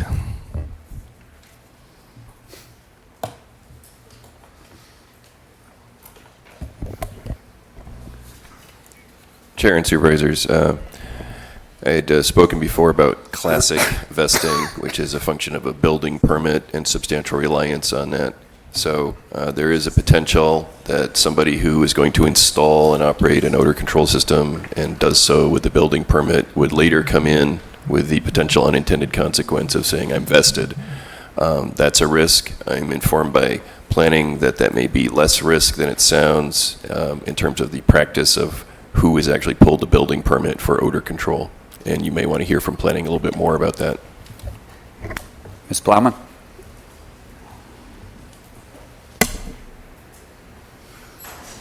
Mr. Chair, members of the board, Supervisor Adams. So the question has to do with whether or not the issuance of a building permit vests them, and I understand what Mr. Gazzoni is saying. So what's happening right now is we have our applications in, and some odor control has been installed in the Carpenter Valley, and it's going to be addressed as part of those applications that's part of their non-conforming status, and that'll be legalized as they move through the process. So, I'm sorry, did I answer the question? Exactly what is the question? Well, no, not really. It's really a legal question, right? I mean, it's not it's sort of a separate question of whether anybody's actually applying for an electrical permit or I think the two are related. I think the bare legal standard is building permit plus substantial reliance creates a vesting issue. And my understanding is that many or most of the odor control systems installed have done so without a building permit to trigger that problem. Well, yeah, but if you make somebody apply for a building, I mean, if you make somebody put the odor control in prior to, you're making them go get a permit. I mean, if people go do things without permits, you can't help that. But if you make somebody do something and then they don't have a permit, the next thing they'll hear is, well, you didn't have your operation permitted properly, so we're not giving you a permit. We want, in our Carpinteria, there is not a difference of opinion between the pro-cannabis crowd and the one that is critical of cannabis. We want odor control, effective, enforced odor control as quickly as possible. Supervisor Hartman. I agree. I worry about them investing, and then for some reason in the business license, we find maybe they don't meet the qualifications, felony, whatever, I don't know, some of those. Then what do? We're sued because they've relied and they've made a significant investment. If it were voluntary, I think we don't get into that problem. I know Mr. Gazzoni has suggested that perhaps we could direct enforcement of nuisance complaints against the legal non-conforming growers, and I don't know if that's an additional option. That's my next motion, but I mean, at very least, if I'm just the board asking, I'm not against it, Doss, help me out. If the board has real heartache from this, then at very least, immediate, that the requirement should trigger as soon as the CDP or CUP is issued. Not, at very least. That's a quarter loaf, but it would at least move it up in time frame. Well, and I would like to see as part of that, you had talked about a second half of the motion, or your next motion, but I think we could tie those two together, that, folks that are operating outside that were legal non-conforming, that have either haven't paid their taxes or any other myriad of issues. You want me to go through those? Let's do it. Okay, so. Oh, yeah. The other things I would like to do as part of this is to, number one, which we could take action today, to formally withdraw consent to operate by letter to both the state and the operator for any expired temporary permits. Immediate nuisance abatement, legal actions be taken by County Counsel's office in CARP overlay against known odor vectors, especially in proximity to schools.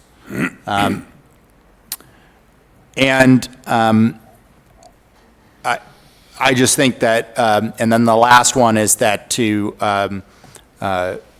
and this is an idea that came from some of the folks critical of marijuana, require that by the day after Labor Day, any non-conforming operation in the coastal zone must have odor control to continue qualify for the Article 10 exemption. So those are my three proposals.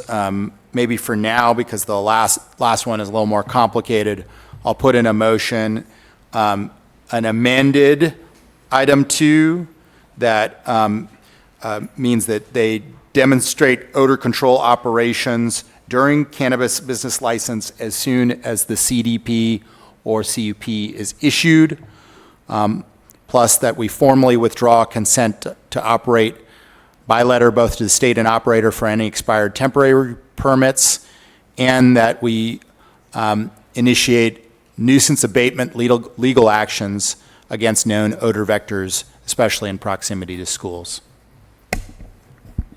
Second. Mr. Ghazzani.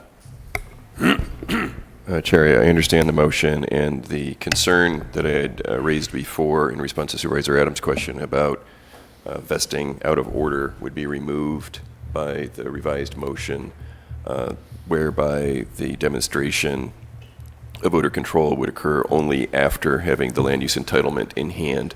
And by that changed motion, that would keep the land use appeal structure for the Planning Commission and the board still engaged, so you wouldn't have a backwards or end run. So that would take care of that proposal. And again, this is coming back for action by the board.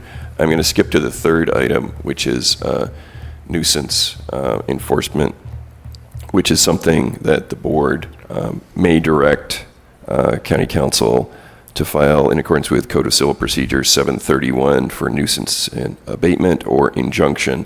And that is something that my preference would be that if the motion maker would consider a revised motion, which would be to increase enforcement including through nuisance, and that would, rather than directing that right now, that would preserve the board's ability in closed session to receive my recommendation case by case on a decision to initiate litigation.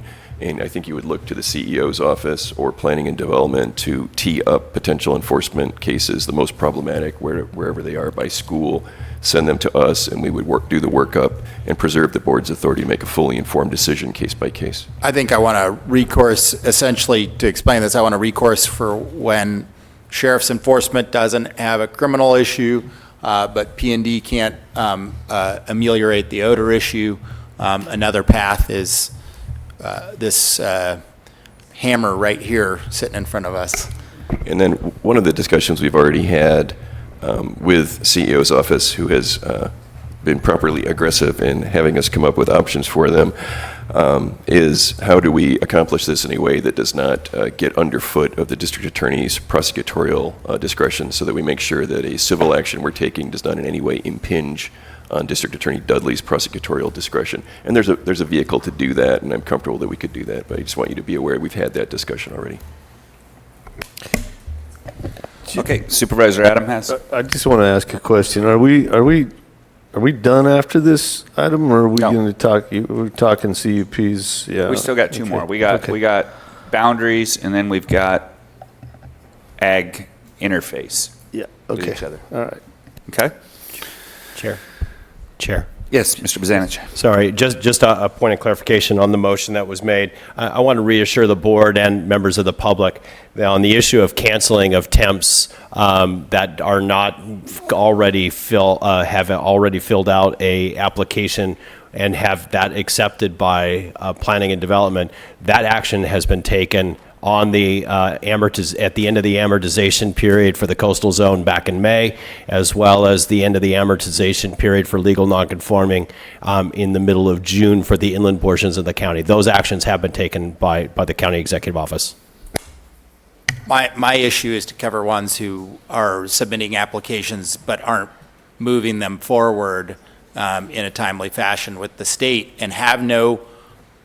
If you don't have a permit right now with the state, you shouldn't be operating, right? So we should make sure that they don't operate, so that's that issue. And in addition to it being the law, it also is a real potential issue for nuisance, because if you're the type of person that's going to operate without a permit, you might be the kind of person who's going to operate without odor control. I would say there's a correlation there. Okay, so we have a motion. Mr. Ghazzani? Chair, just for the middle piece of that motion, which I think was amending the county's Article X, if I understood that correctly. And that, just for context, that provides an amortization period for legal non-conforming uses of medical marijuana cultivation. Those periods have run, and then at section 1003C2, there's a but, which is that if you are in the process of applying for a permit, then despite the expiration of the amortization period, you're allowed to run. And I think what you're describing is so long as you have odor control in place. That's right. And then that would create some of the same issues we've talked about with a potential building permit or not, and I'm just underscoring that. I didn't put that in the motion because I thought that might need a little more explaining, but that'll be my next motion. So that's your official motion? And is that your official second? All right. Do we need a roll call? Supervisor Adam? I'm going to vote for this because I'm going to be a county supervisor, and I'm going to help protect your people, but I hope you'll be a county supervisor and protect my people when it comes around. That is called a shot across the bow, by the way. Well, it's a shot right, across so- the bow, or you could say it's a quid pro quo. Which I'm going to go with shot he across the can't bow. do, 'Cause the other so- one's illegal. Okay, so, all right, so, so all those in favor? Aye. Aye. Anybody opposed? Good. All right. That Okay. takes odor control. Yeah, the other part of that I thought to have separate in case people don't understand it is to require, I'm just going to pass around these sheets so that people can read them, is to require that by the day after Labor Day, that any non-conforming operation in the coastal zone must have odor control to continue to qualify for the Article 10 exemption. So we have an exemption for non-conforming in Article 10. We have criteria for that, and so my proposal would be to amend Article 10 so that if one is continued to qualify for the exemption, that they would have to have some kind of odor control. This is obviously not as strong of a protection as someone would have in permitting, but it is an idea that brought to me and my Carpinteria Cannabis Commission, which is a group of people who, 4 neighborhood advocates that are critical of marijuana and 4 growers that we meet every month to try to deal with some of the enforcement issues and some of the other issues, odor control issues. And one of the members brought this idea to us, and County Council and I worked on a way that was the safest way to do so. I think it was also drafted by a local attorney in the Carpinteria, or the concerned Carpinterians letter as well. Just they didn't have the ordinance in Article 10. So instead, we're looking at Article 10 as being the best vehicle for this. Mr. Ghazzani? Chair and Supervisors, and I understand that this would be direction to have staff bring back the proposed amendment to Article 10 as per that process I'd outlined earlier, that this is not an action today, but directing staff to bring back a proposed amendment to Article 10. And I second That's the right. motion. Thank you. Okay. All those in favor? Aye. Aye. Any opposed? Okay. Passes unanimously. I think we now move to boundaries. Did we do concurrent processing? That's item 3. No? So I move option 1 in concurrent processing to help again. I thought we did that last week, no?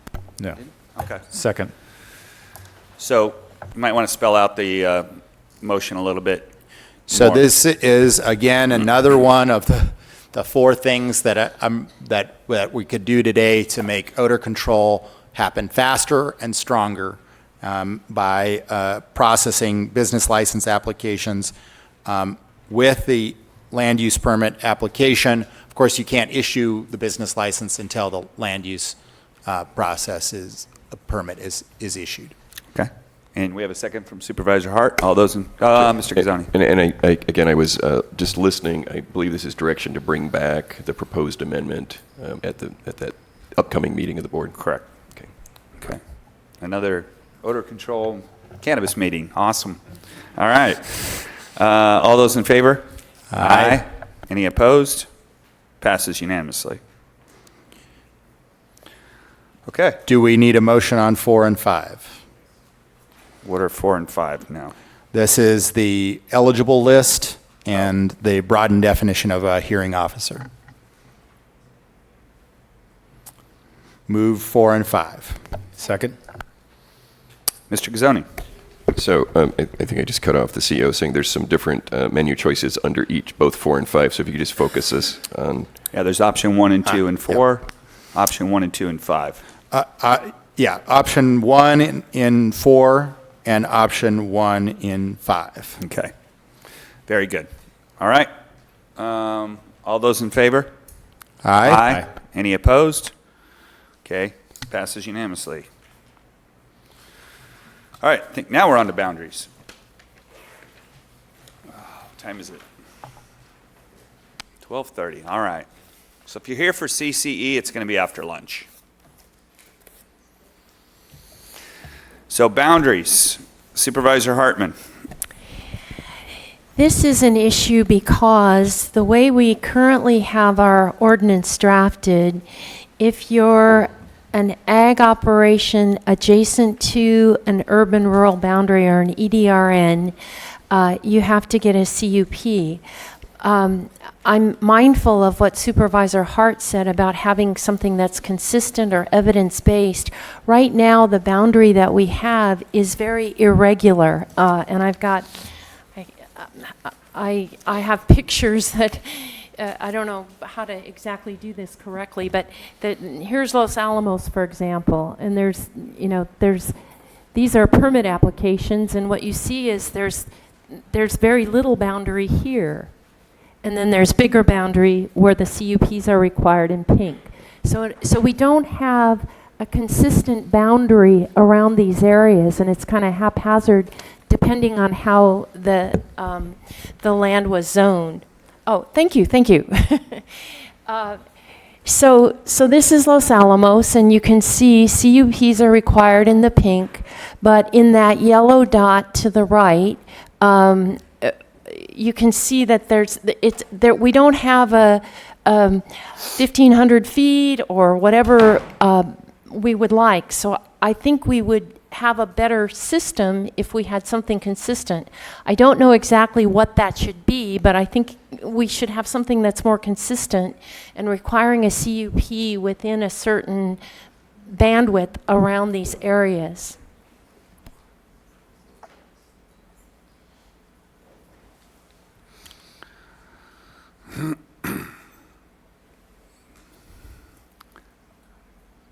Supervisor Adam.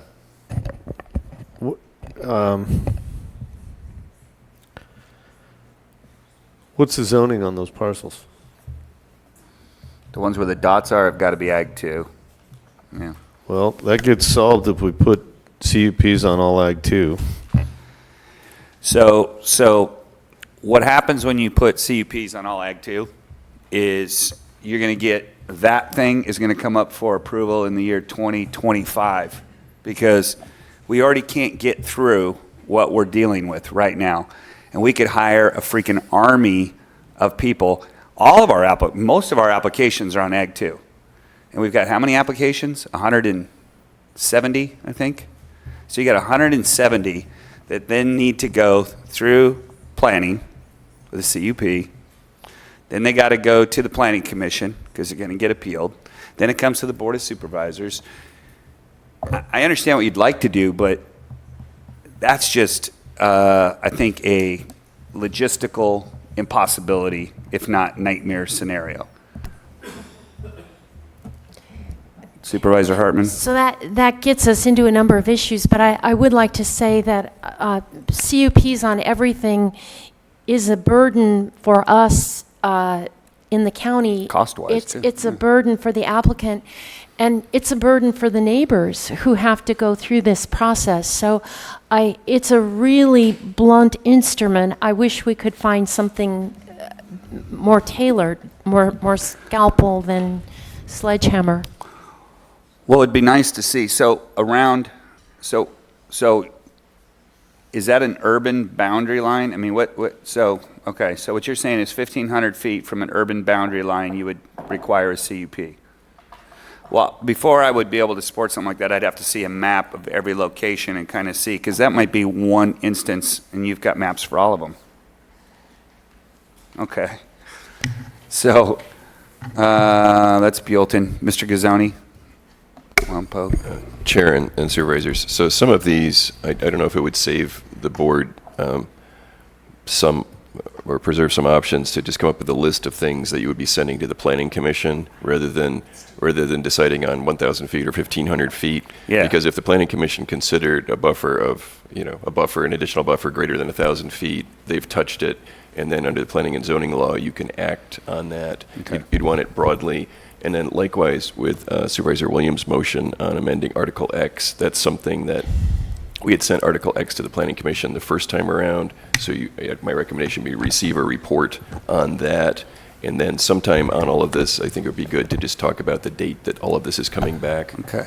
And just a little side note too for the public is, from what I understand, and it's not that much of a bigger impact on the applicant to go to a CUP, because what we require in cannabis for an LUP is very close to a CUP.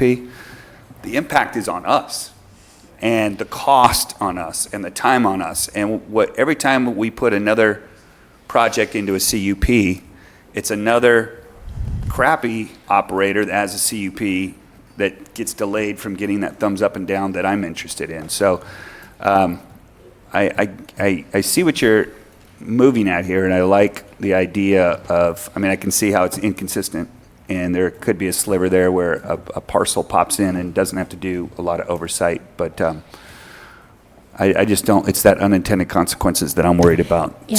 Yes. Oh, Supervisor well, Hartman. I enthusiastically endorse sending this to the Planning Commission. I only wanted to define the problem. What the problem I is, don't have I a got you. solution. Okay. Supervisor Hart? And I agree with the idea and the principle of having the planning commission look at these issues, because I'm looking for an evidence-based, science-based solution. I see what the map says.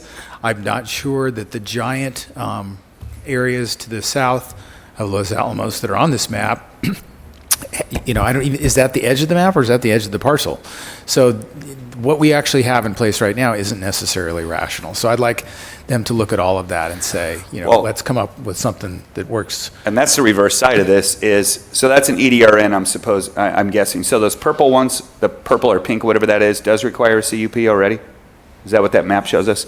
So really, if you're doing a grow down here in the bottom right, a 1 acre grow, does that really require a CUP? Well, is that the edge of the parcel, or does it go down another 6 No, I know. inches on So the what I'm page? saying I don't is, know. yeah. So we're always talking about how to restrict it, but does that guy really, should he be getting a CUP to grow there? You know what I'm saying? So, we put in a lot of restrictions already, and now we're not covering the ones that are closest to the public, but we're requiring something even stronger. And I think we did that in a lot of areas where we said not only the EDRN, but anything touching an EDRN, and we're getting so far out, and we're not effectively talking about that you could actually be closer with more impacts and have less. Okay. And this is where We haven't been rational. this is where it gets super complicated, because it is site specific. It is. It is meteorologic, and it is topographic. And so when we just draw lines and circles around things, it looks pretty on a map, it looks consistent, doesn't necessarily have any relation to reality on the ground.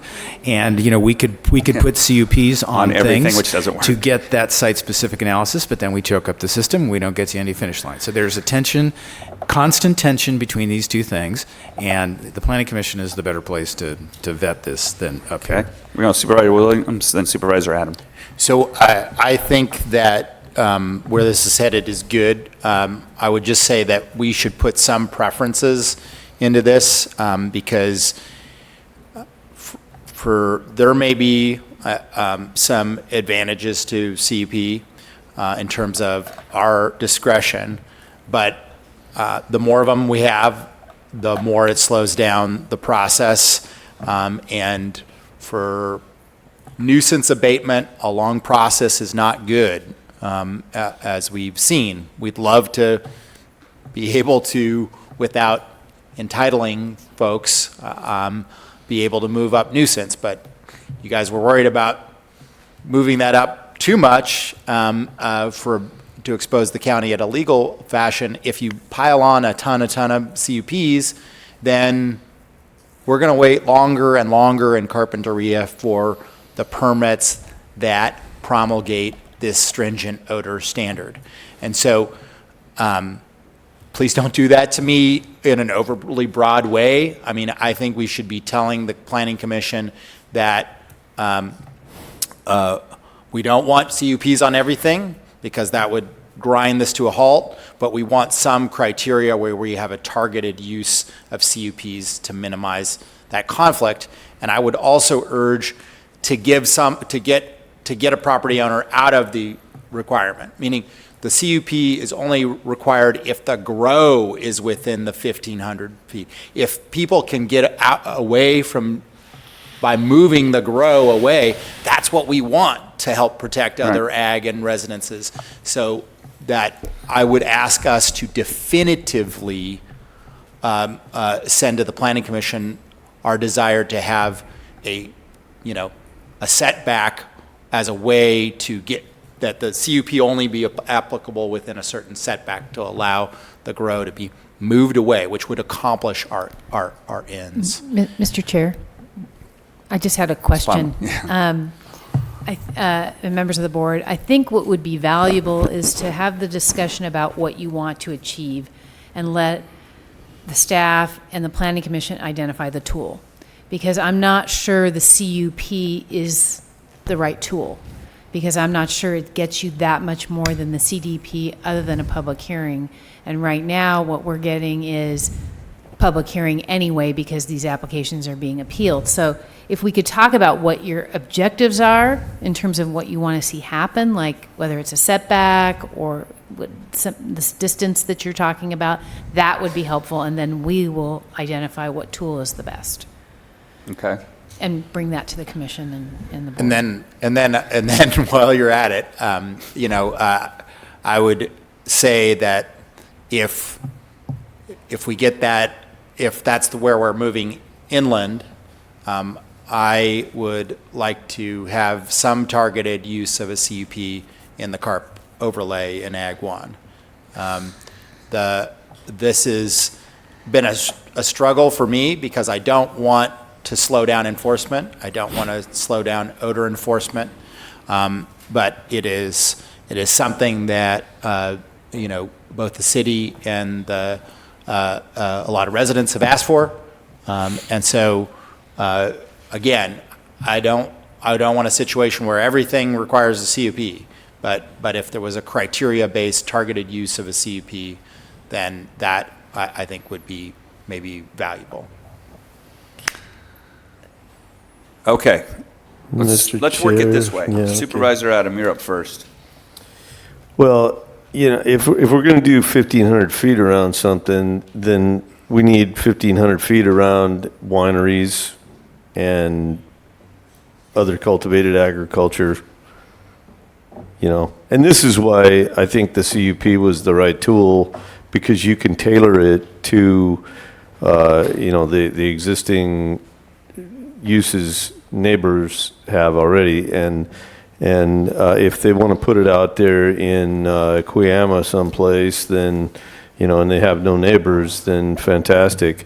But if they're up against a winery, they're up against a lemon orchard, an avocado orchard, they have to have buffers that can be requested by the Planning Commission or us, and the neighbors get an opportunity to make sure that everybody thinks about what the uses are already in the area, and it doesn't just come in there and wreck the existing stuff. So, and again, in a few years, these things are likely to resolve themselves. I think that a lot of these things are going to resolve themselves, both on I have a tremendous confidence that in 5 years, they won't have the varieties that they have now. And if the motivation is on the industry in proportion to the complaining, odor would be number one for them to get a control of, and that would probably be, my guess is, one of the easier things for them to breed for. So I expect they're working on that, and we'll make progress, and, in 5 years, that won't happen. But the other problems are still going to be with us unless we can get the state to change some of the rules like we were talking about before. So I think it's really prudent, if you want to do 1,500 feet around those assets, then I think we should do 1,500 feet around all of the assets. Okay. Just to let you guys know, I see this as a problem, but I think a bigger problem right now is getting through the backlog and getting through the queue and giving staff more to work on and going back to the Planning Commission, which means this is going to be another 2 meetings at the Planning Commission or 3 meetings, and they already have more than they've, we've got way more work for them to do than they have time to do. And I just can't support giving them any more work until we get through doing what we're doing. And so I get this, and I know that that's a problem, but I think we can tackle this in the future, but I can't support it right now.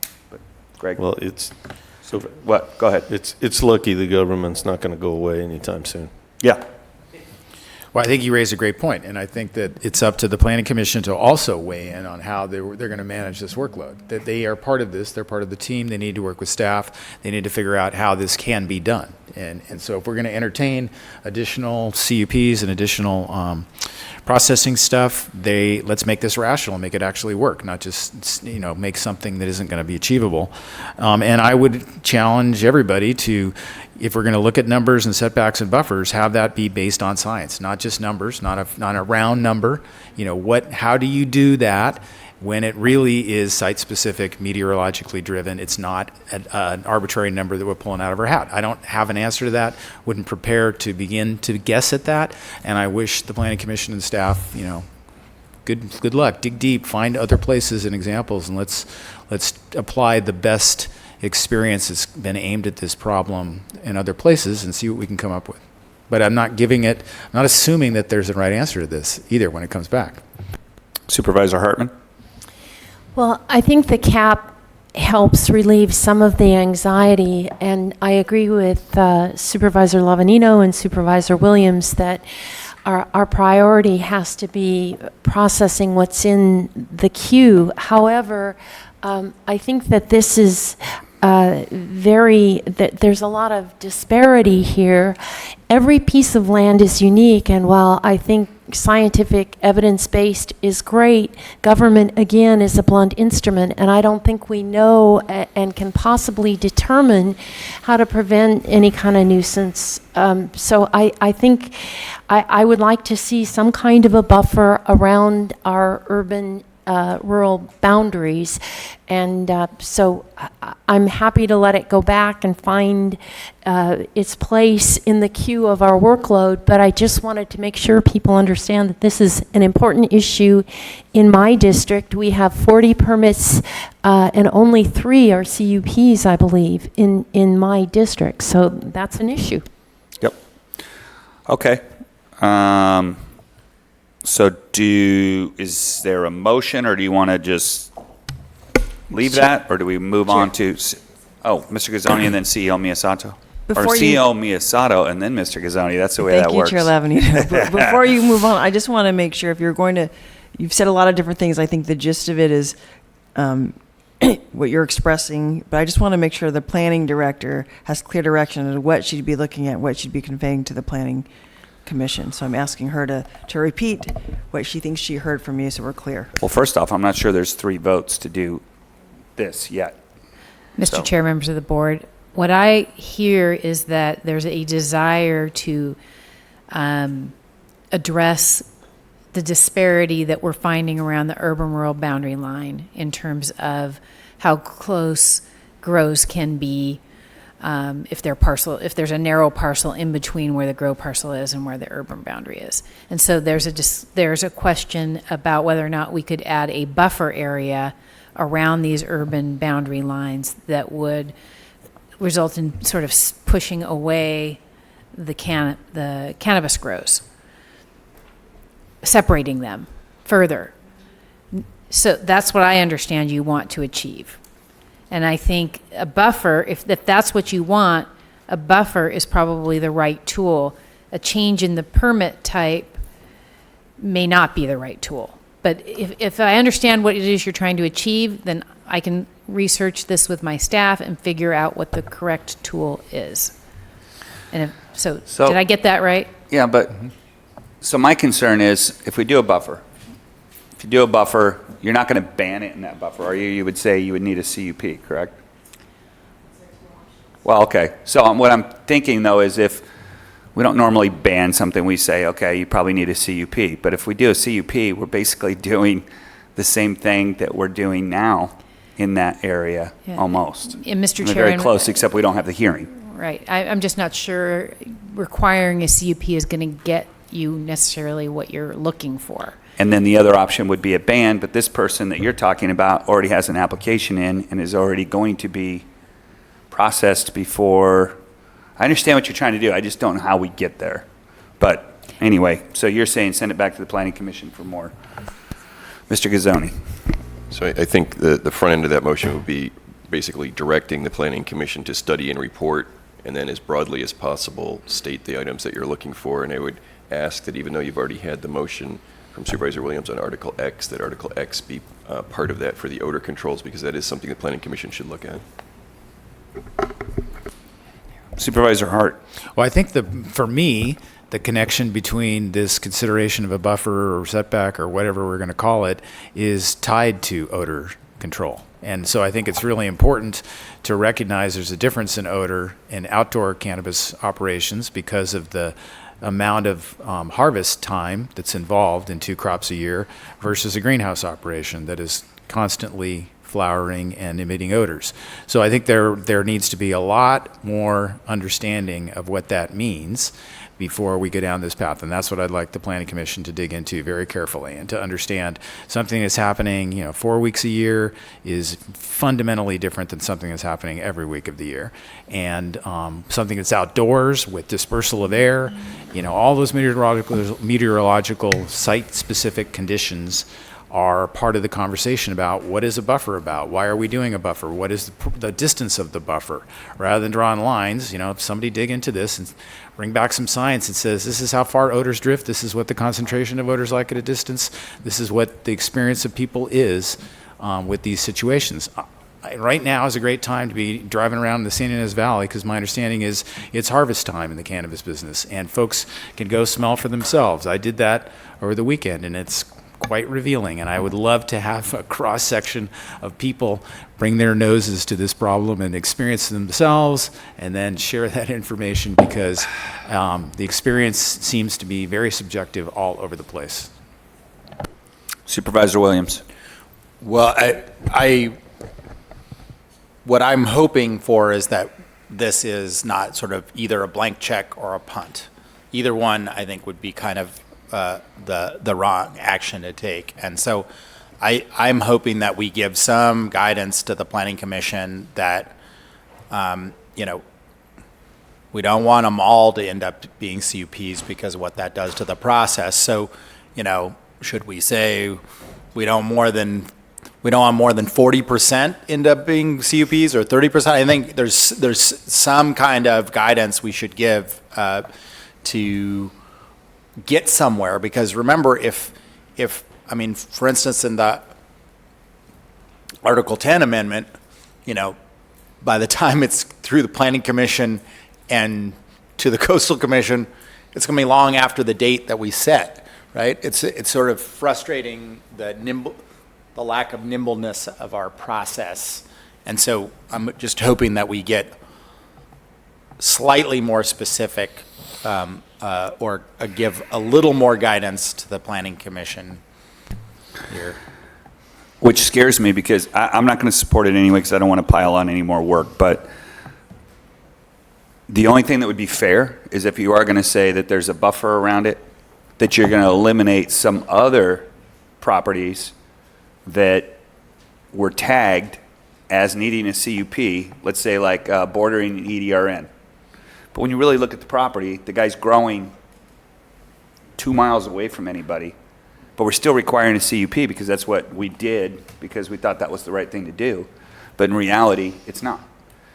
So the only fair way to do it, I would think, is, and I just think that's so much work, and unfortunately, that's basically requiring them to look at each and every property and make a determination, which we don't have the time right now and the staff to do.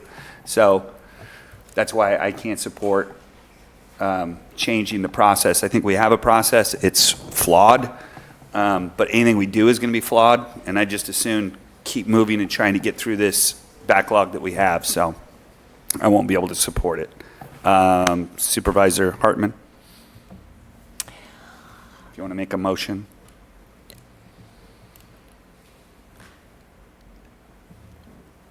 I do want to give priority to what we have in the pipeline, and particularly in the greenhouse overlay zone where it's so concentrated in such a small community.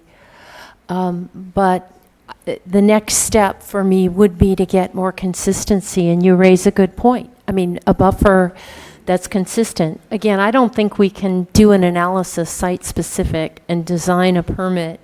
That would be a CUP, what I believe Supervisor Hart is asking for, evidence-based on odor. So I think we have to use the instrument we have, which is probably a ban, a buffer within a certain distance. And then if you have a parcel beyond that distance and you can cultivate, then maybe we're easing the permit requirements. Maybe that could be an LUP instead of a CUP. So I'd just like to give general direction. The Planning Commission is going to do what it wants to do, but this is the problem, and I think we've defined it in greater detail as we've spoken. Okay, so was that a motion? Can you articulate what direction we're giving the Planning Commission? Mr. Chair, Oh, Ms. Plama? maybe I can offer up what I'm hearing from Supervisor Hartman, and that is that you'd like the Planning Commission and staff to address the issue of odor problems around the urban-rural boundary, and to look at tools that might include a ban, a buffer, a higher level of permitting, maybe different types of growing that happens there. Maybe it's mixed light that happens there, where you can do odor control. So that it's broad enough that we can go back and look at what the... I think it's not wise to make a decision on the exact tool in a meeting like this. That I would prefer to have it general and let us try and work it out with the Planning Commission and do some research. Supervisor Hart. Yeah, I agree 100% with what Ms. Plama just said, and I would also add into that conversation looking at the drying techniques involved in inland ag too, because there's a lot of odor that comes from that step in the process, and so add that to your toolbox. And this includes the discussion in Ag 1 in the coastal zone of whether to, with some criteria, expand the CUP requirement. That would be part of the discussion. Supervisor Williams, I don't know what could you elaborate? Because I didn't fully track. I think I agree, but I didn't fully track. Well, I mean, I am, because it is something that is such an important priority for so many people, that I've wrestled with whether CUPs are good or bad in the coastal zone. I think if you apply it to everything, it's bad because it slows it down. But I could imagine a criteria under which we expand the CUP requirement on Ag 1 in the coastal zone. And if we're going to have this discussion, I just want that to be in there too. Supervisor Adam. Well, I hate to say this, but can we add the Planning Commission taking a look at buffer zones for or other suggestions for protection of, I mean, we're jumping ahead to the conflicts here, but for existing agricultural operations, because that would solve that issue for me. Supervisor Hartman. I think we really do need to go back to the Planning Commission, and we've defined some of the problems, and I think the conflict between different agricultural crops is a very key one. I would like to add one thing to the mix, if I might. I've talked to a number of people. It's important that we hear that the various growers of crops be included in this process. And so one option would be to hire a facilitator that would work out of the Ag Commissioner's office and in parallel or giving advice to the Planning Commission, have an opportunity to be educated and talk to one another and see if they can come forward. I did talk to Claire Weinman of Shipper Grower. I talked to Larry Sarloos. I talked to John DeFriel. I talked to Sharon Merritt. There's somebody else I'm forgetting, but this seemed to be a process that would enable. One thing that Claire Weinman said that struck me is that many growers of other crops are busy growing their other crops, and they don't fully understand this very complex cannabis set of ordinances. And so if we would have that process to enable people to be educated, to look at what we know scientifically about possible taint of grapes or not, what we know about how it affects tasting rooms or the experience of, so I would like to have that process so that we can get the best advice from our agricultural community and not just expect government to do it. You're our only agricultural person up here.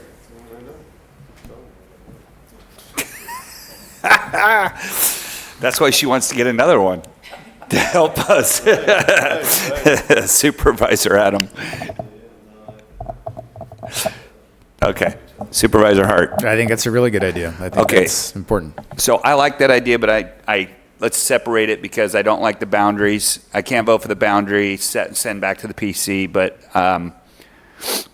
so what you're advocating is, and I would include in that like Ag Advisory Council. So what you're saying is, are we hiring somebody? Because you know how long that takes. I mean, we're going to be 6 months down the road before we get somebody. Can't we identify somebody, Supervisor Adam? I can nominate Kathy Fisher because she understands the issues, and we're already paying her. It won't cost us anything. I like that idea. Okay. So. And the Ag Advisory Committee didn't want this assignment, and I think we maybe, so I think we need to identify other stakeholders. Okay. So, Kathy, or do you have it in your bandwidth to take this and deal with it and bring in the affected community and everybody discuss issues together? Mr. Chair and other members of the board, matter of fact, I appreciate your comments, but we're already working on something like that as we speak. Figured. Kathy is always 3 steps ahead of us, so that's good. Yeah. Okay, so we don't really have to. We've given her direction. That's not a motion, Mr. Ghazzani. So, Chair, I think I'm just distinguishing for purposes of the Brown Act that the Ag Commissioner is reporting she already has an outreach going, and this is not occurring through formal direction of the board. Correct. Good? Is that okay? You want to hear more about it? At some point, but not today. Okay. Great. All right, so that's an. Thank you. Okay. So really, all we're moving right now, then we go back to boundaries. And shoot, I don't even remember where you guys are at. Oh, you wanted to go back to the Planning Commission to talk about buffers, boundaries, and ag conflict. And Article X. And Article X Just for as- odor as- control. Okay. Good? You made the motion. Did you second it? Okay. Let's do a roll call. Mr. Williams? Aye. Mr. Hart? Aye. Ms. Hartman? Aye. Mr. Adam? Mr. Lavanino? No. 4-1. Okay. So, what? Oh, for me, I'll tell you why. Because I've watched planning commission meetings lately, and I really think we're going to get through the queue sometimes before my kids buy a house and have children. So I remember, I hate to talk about the ad hoc subcommittee because it's a touchy situation. I think it was the second meeting in the ad hoc subcommittee when I asked then planning director, Diane Black, are we hiring people right now to take on this onslaught? Because I see like a year or a year and a half down the road, we are going to be deluged with planning commission stuff, permit applications, and it happened. So, and we're just now, maybe it was because the Board of Supervisors did not provide the adequate resources, and I think we have all decided that we will provide those resources. So with that, we finished up with item 3. Supervisor I got one Williams. little Yep. mini motion, sorry. So one of the ideas I brought up last week that we haven't put in a motion or sent is to require meteorological data and/or wind study at the discretion of the director. And the reason why I say at the discretion of the director is because in some cases, there's going to be 3 grows close enough to have one wind study. I want the director to have that discretion to require that in an application. And the purpose of this is for us to have some information in cases where there are nuisance complaints, but people don't know the origin of the problem. If we have several wind studies, I mean, you can conceivably do 3 for all of Carpinteria, right? You could probably cluster in Carpinteria. We'd have some better understanding of where the origin of odor is, in case all of the other moves we have done hasn't solved it. Okay. And the cost of a wind study, just so that you know, what we're asking people to do is about $9,500. Okay. I'm not sold on a wind study just because of the fact that I think you'd have to have it second by second. Wind changes, conditions change, what happened. I never know if you're ever going to be able to point the finger at somebody. I like the fact that we have odor control being required. I'm just not sold on a wind study. I just wanted, Mr. Bozanich had something to add to that. So I don't want to add to the complexity of the discussion you're having now, but I just do want to point out to the board that there are some other residual actions on the staff's recommended actions. I think what we were just doing involved recommended actions B and C, the second and third bullet points that are up on the screen currently for the folks in the room. That you provided us that conceptual direction that we were going to come back. You also provided some other direction around county zoning things, including the county zoning ordinance, including Article X. But it would be helpful just to have a motion on A through A and D then, just so we have a complete record. Okay, let's get back to the wind study first. Well, before we finish, thank you for bringing that up, but Supervisor Hart? Yes, considering how many times I've said evidence-based in science, You're going to look real bad if you don't vote for this one, buddy. Yes, thank you very I much. got you at evidence-based. I'll second your I'm motion. going to start like an evidence-based lunch here in a minute, so, all right. And you get Supervisor cranky Hartman. if you don't eat, so we better hurry. I just wanted to ask, it would be within the director's discretion, and I just wanted to ask the P&D director if you had any insights into wind studies. Would they be helpful, or is it too variable, or is it something we need to look at? Mr. Chair, Supervisor Hartman, I don't have a lot of personal knowledge about wind studies, but I do understand from some interactions with the growers that in some cases understanding how the terpenes are traveling might be beneficial. So I don't think it's a bad thing to have as a possible tool that we might want to use in certain circumstances. Okay, so is that a motion, Mr. Supervisor Williams? Yeah, I think I made a motion, and You got a Mr. second? Hart seconded it. Okay, roll call. Mr. Williams? Aye. Mr. Hart?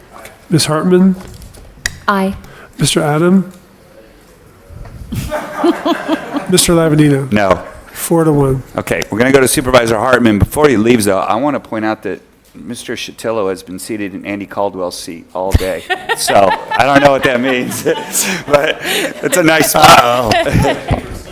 Oh, that's true. Possession is 9/10 of the law. Exactly. Supervisor Hartman. I just wanted to go back to public comment, and Mr. Freeman asked about retail. I've been now getting a lot of questions, and so I would ask Mr. Bozanich if he would walk us through at the next meeting, if we could get it agendized, just what does the process look like? What opportunities are there at the pre-qualification level to ask for, community education, or what we can do and what we can't do without getting into legal trouble, and just so everybody understands, because there's a lot riding on this, and everybody should have the same foundation, and we can get notice out that they can watch that hearing. And supervisors, on our long-range agenda, we plan to come back to you tentatively on August 20th, just to let you know. Okay. So we're good? Okay. We're not done with the meeting. We're just breaking for closed session. So, Mr. Allen. I think we needed a motion on recommendations A and D.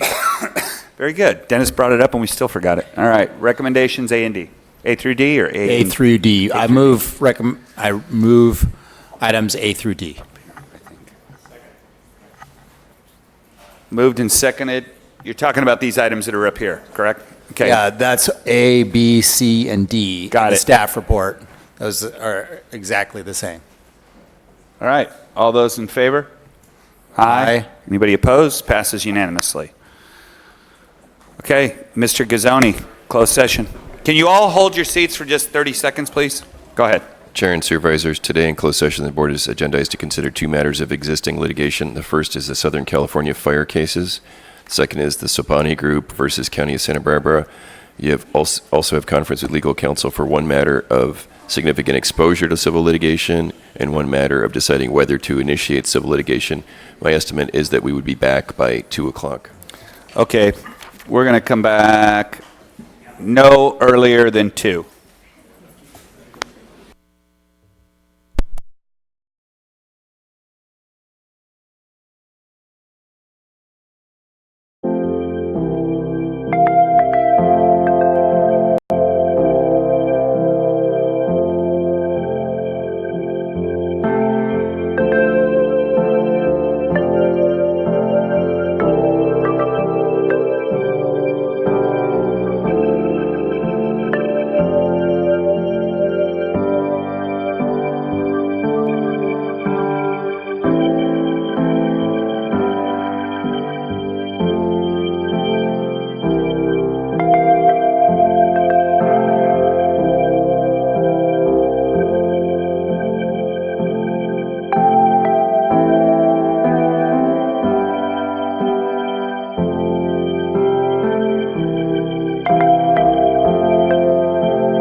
Hello, we are back. I'd like to reconvene this meeting of the Santa Barbara County Board of Supervisors. Mr. Gazzoni, can I get a report out of closed session, please? Chair and Supervisors, today in closed session, the board was agendized for 4 matters, 2 matters of existing litigation. First, Southern California fire cases. The second, Sobani Group versus County of Santa Barbara. You also had 1 matter of significant exposure to civil litigation and 1 matter of deciding whether to initiate civil litigation. There are no reportable actions.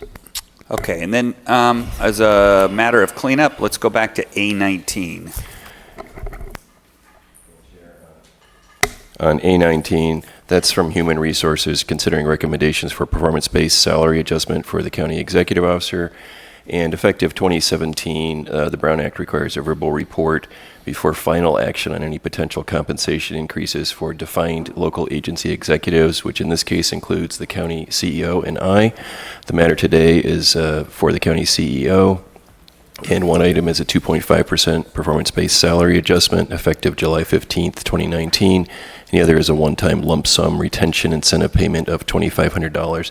And my recommendation is that the board revote that item, A19.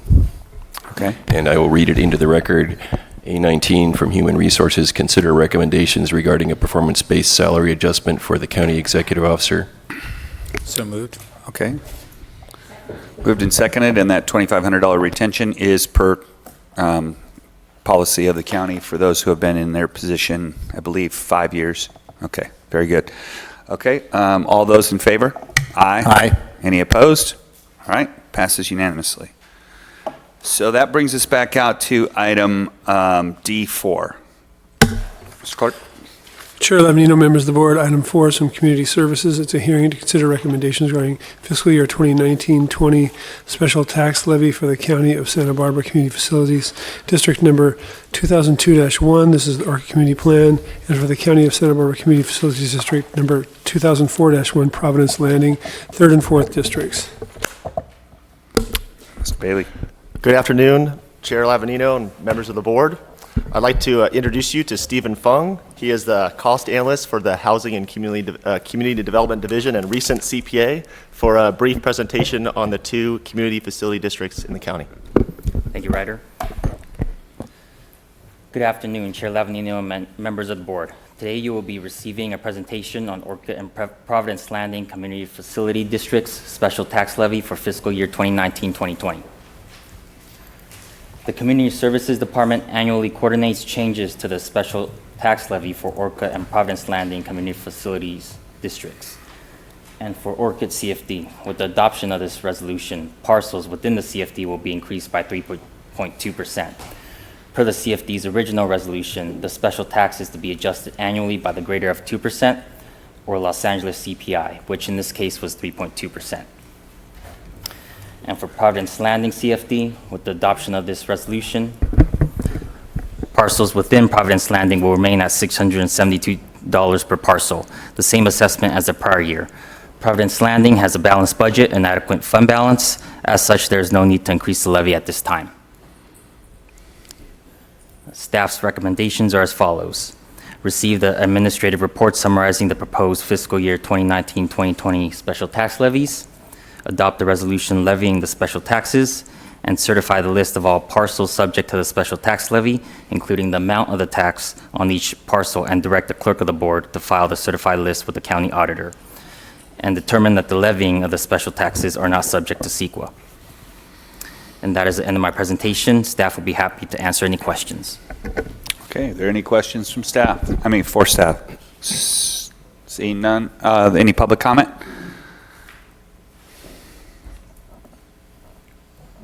No request to speak. Supervisor Adam? Well, I won't be supporting the motion because I have never been satisfied by the explanations that I've gotten about how each one of these parcels is specifically benefited. It's all spread throughout the community, and we shouldn't be collecting this tax. It was set up improperly, I think, and so I won't be supporting it.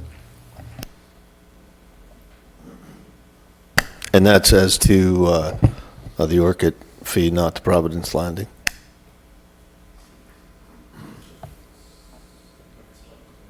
Yeah, I'd like some explanation.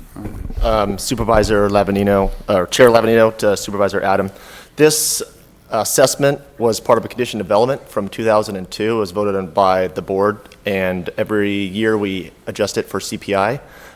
It funds police services, fire suppression, flood, parks, and a little bit for administration of the CFD. So every year we come before you to assess the CPI increase and each parcel within the CFD's boundaries.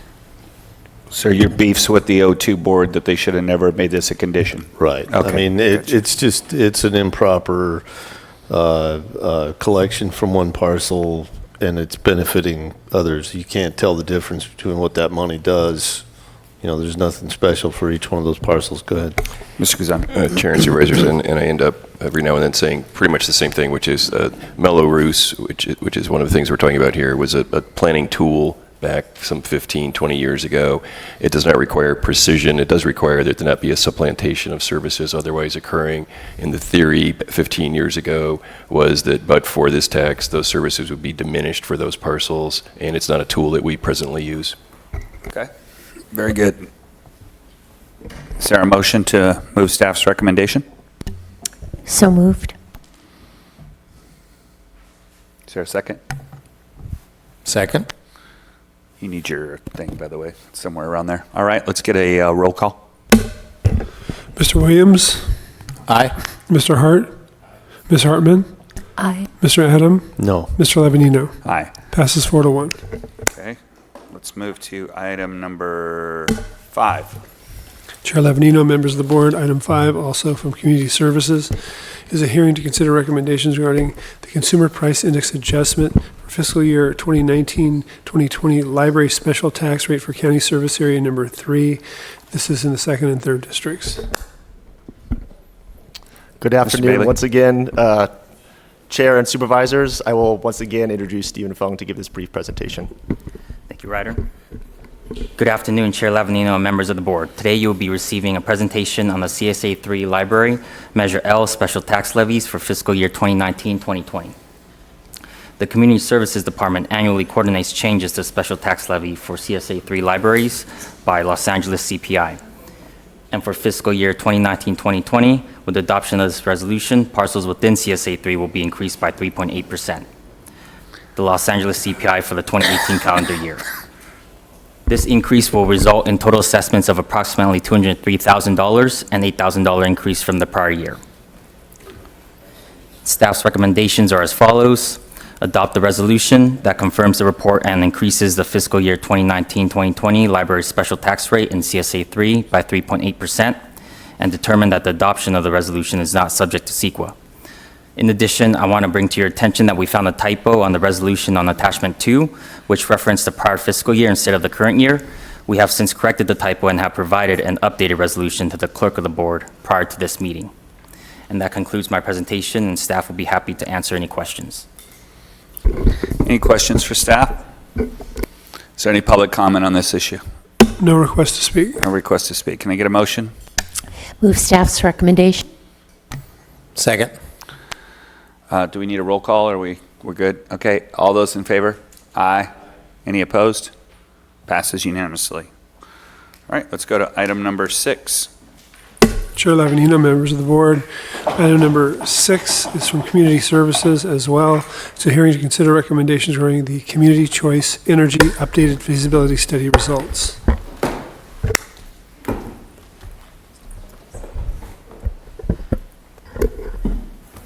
Good afternoon, Chair Lavanino, members of the board. We're returning to you today to provide you an update on the Community Choice Energy, or CC as it's known, and to provide some options for the board for consideration.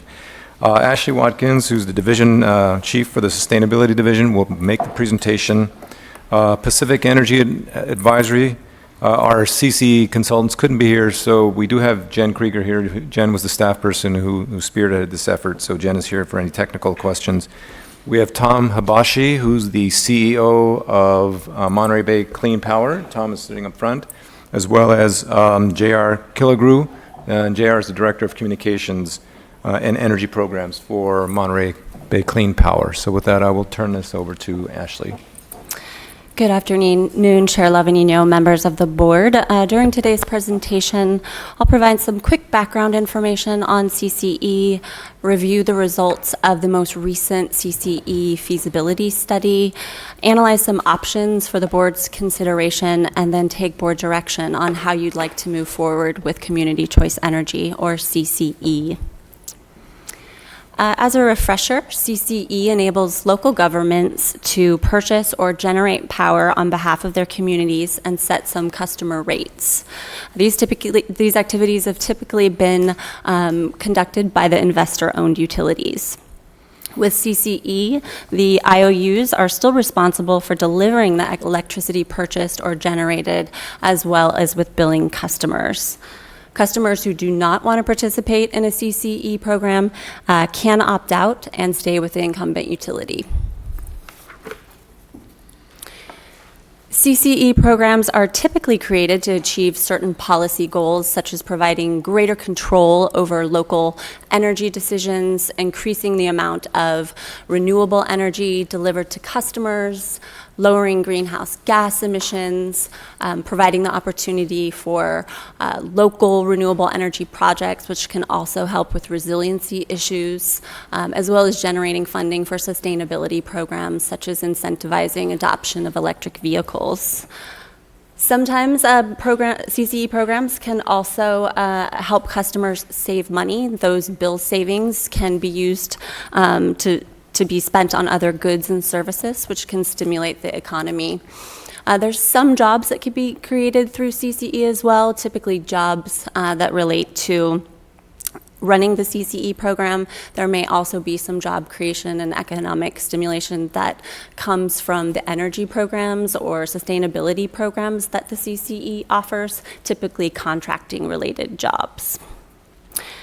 It's difficult to achieve all of these policy goals, so defining which policy goals are most important can really help determine the best path forward with CCE.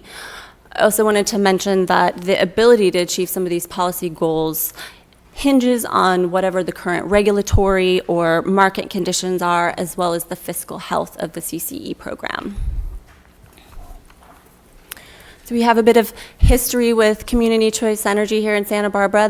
The board first directed staff to explore regional interest in CCE back in 2015. Staff presented the results of a tri-county CCE feasibility study to the board in October 2017. And at that time, there were no financially viable options for CCE at a regional level. Since that time, Ventura County and its cities have moved forward with joining Clean Power Alliance, and the cities of Morro Bay and San Luis Obispo have joined Monterey Bay Community Power, or MBCP. Several other cities in SLO have also taken steps to join MBCP, while the County of San Luis Obispo and the City of Atascadero have deferred action to date.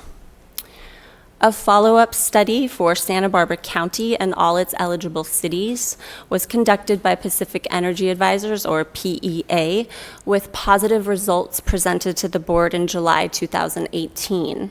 In response, the board directed staff to move forward with formation of a CCE Joint Powers Authority, or JPA, with interested cities.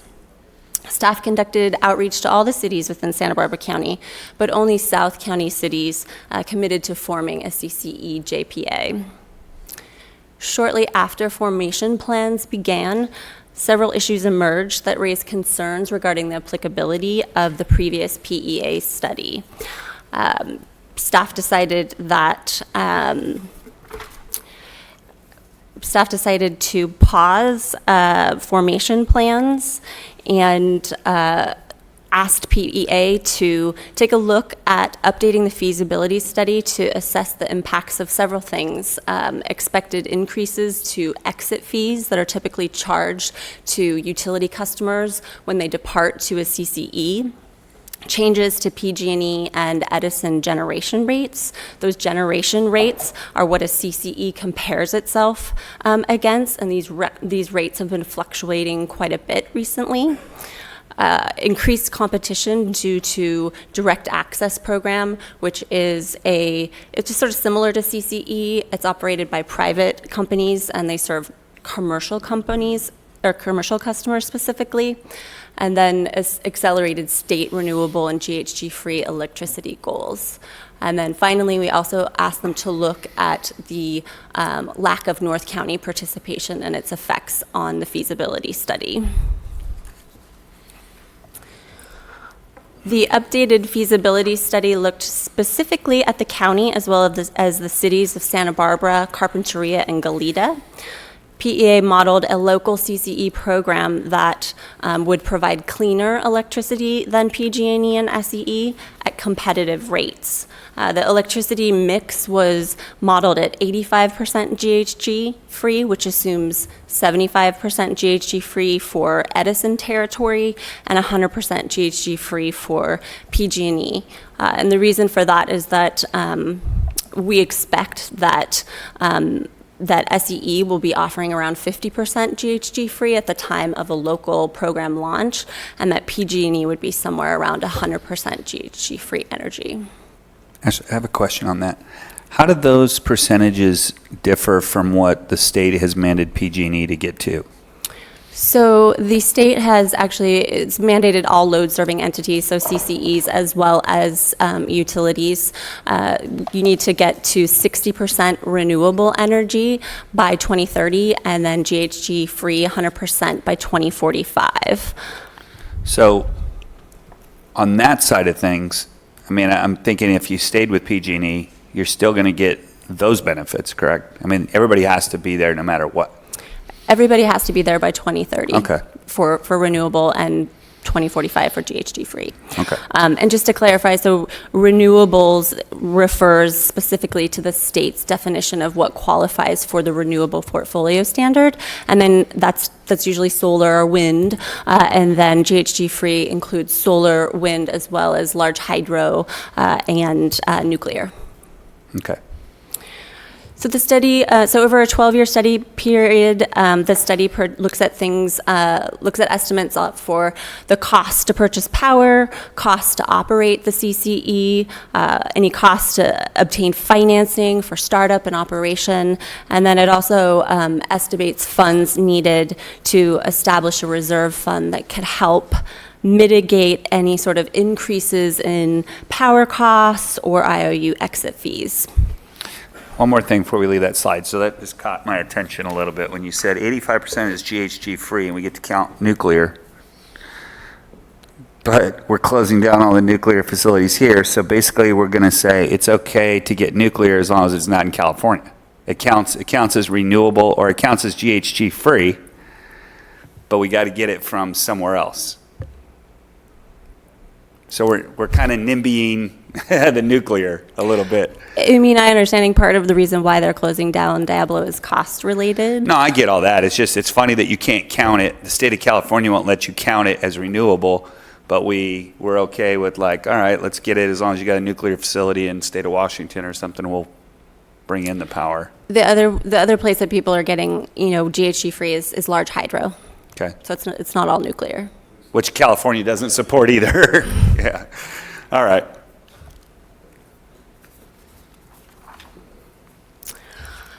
So in the updated study, PEA finds that a local CCE program remains viable under the revised conditions. However, the financial position of the CCE program is less favorable. If the CCE program were to set rates equal to the IOUs, operating margins are expected to turn positive in the third year of operation as opposed to the first year in the original study. In addition to that, initial startup financing wouldn't be paid off until year 11 versus year 2 in the original study. Because of those early year operating losses, the initial financing for the program will likely require some form of credit enhancement provided by the county as well as other JPA members. PEA estimates cost of up to $9 million to launch and begin operation of the CCE. So All CCE programs are establish a reserve fund to help protect against increases in energy costs or utility exit fees. Industry standard for that reserve fund is to contribute 4% of operating revenue on an annual basis, ultimately moving towards a target of having 40% of your total operating revenue. In the case of the CCE program that was modeled by PEA, to keep rates equal to those of the utility, the reserve funds are below that industry standard of 4% for the first several years of operation. And the target for that 40% fund balance doesn't reach 40% until year 11. So those factors could have a couple of different outcomes. One would be that it could take time to actually launch sustainability programs or local energy projects. And then you'd have less cushion in that fund balance, especially in the first few years, to weather those price shocks, like an increase in exit fees from the utilities or higher energy costs.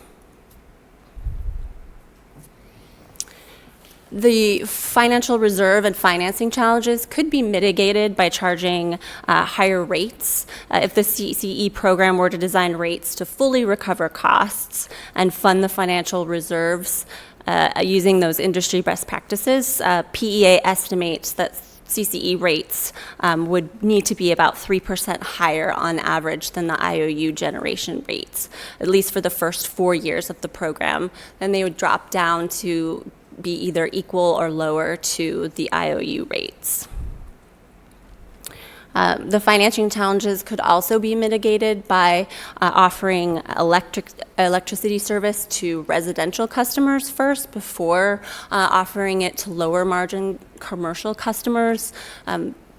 Because of the way that residential rates are structured, there is more opportunity for financial margin. So that would allow the CCE to have a little bit better financial position. Although, I would mention that while the majority of customer accounts in the territory studied are residential, they only make up about 26% of the total electricity historically delivered by the IOUs. So you're losing out on that carbon-free benefit for the remainder of those customers. In addition to a local CCE program, the board could also consider joining an existing CCE program.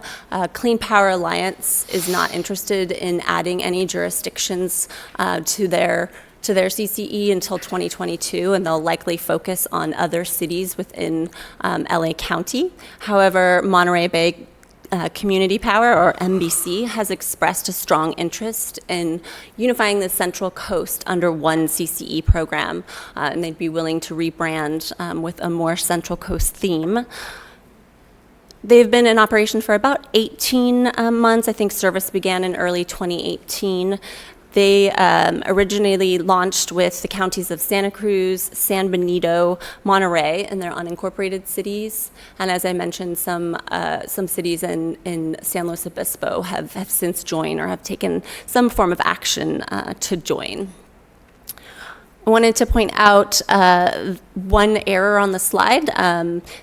Monterey Bay Community Power, as of February, I believe, had $57 million in their reserve funds. They just gave me an updated number. As of June, they actually have around $70 million in their reserve fund. So if you compare that to the numbers that you're looking at in the CCE study that was done for a local program, we get to $77 million in reserves funds in 2031.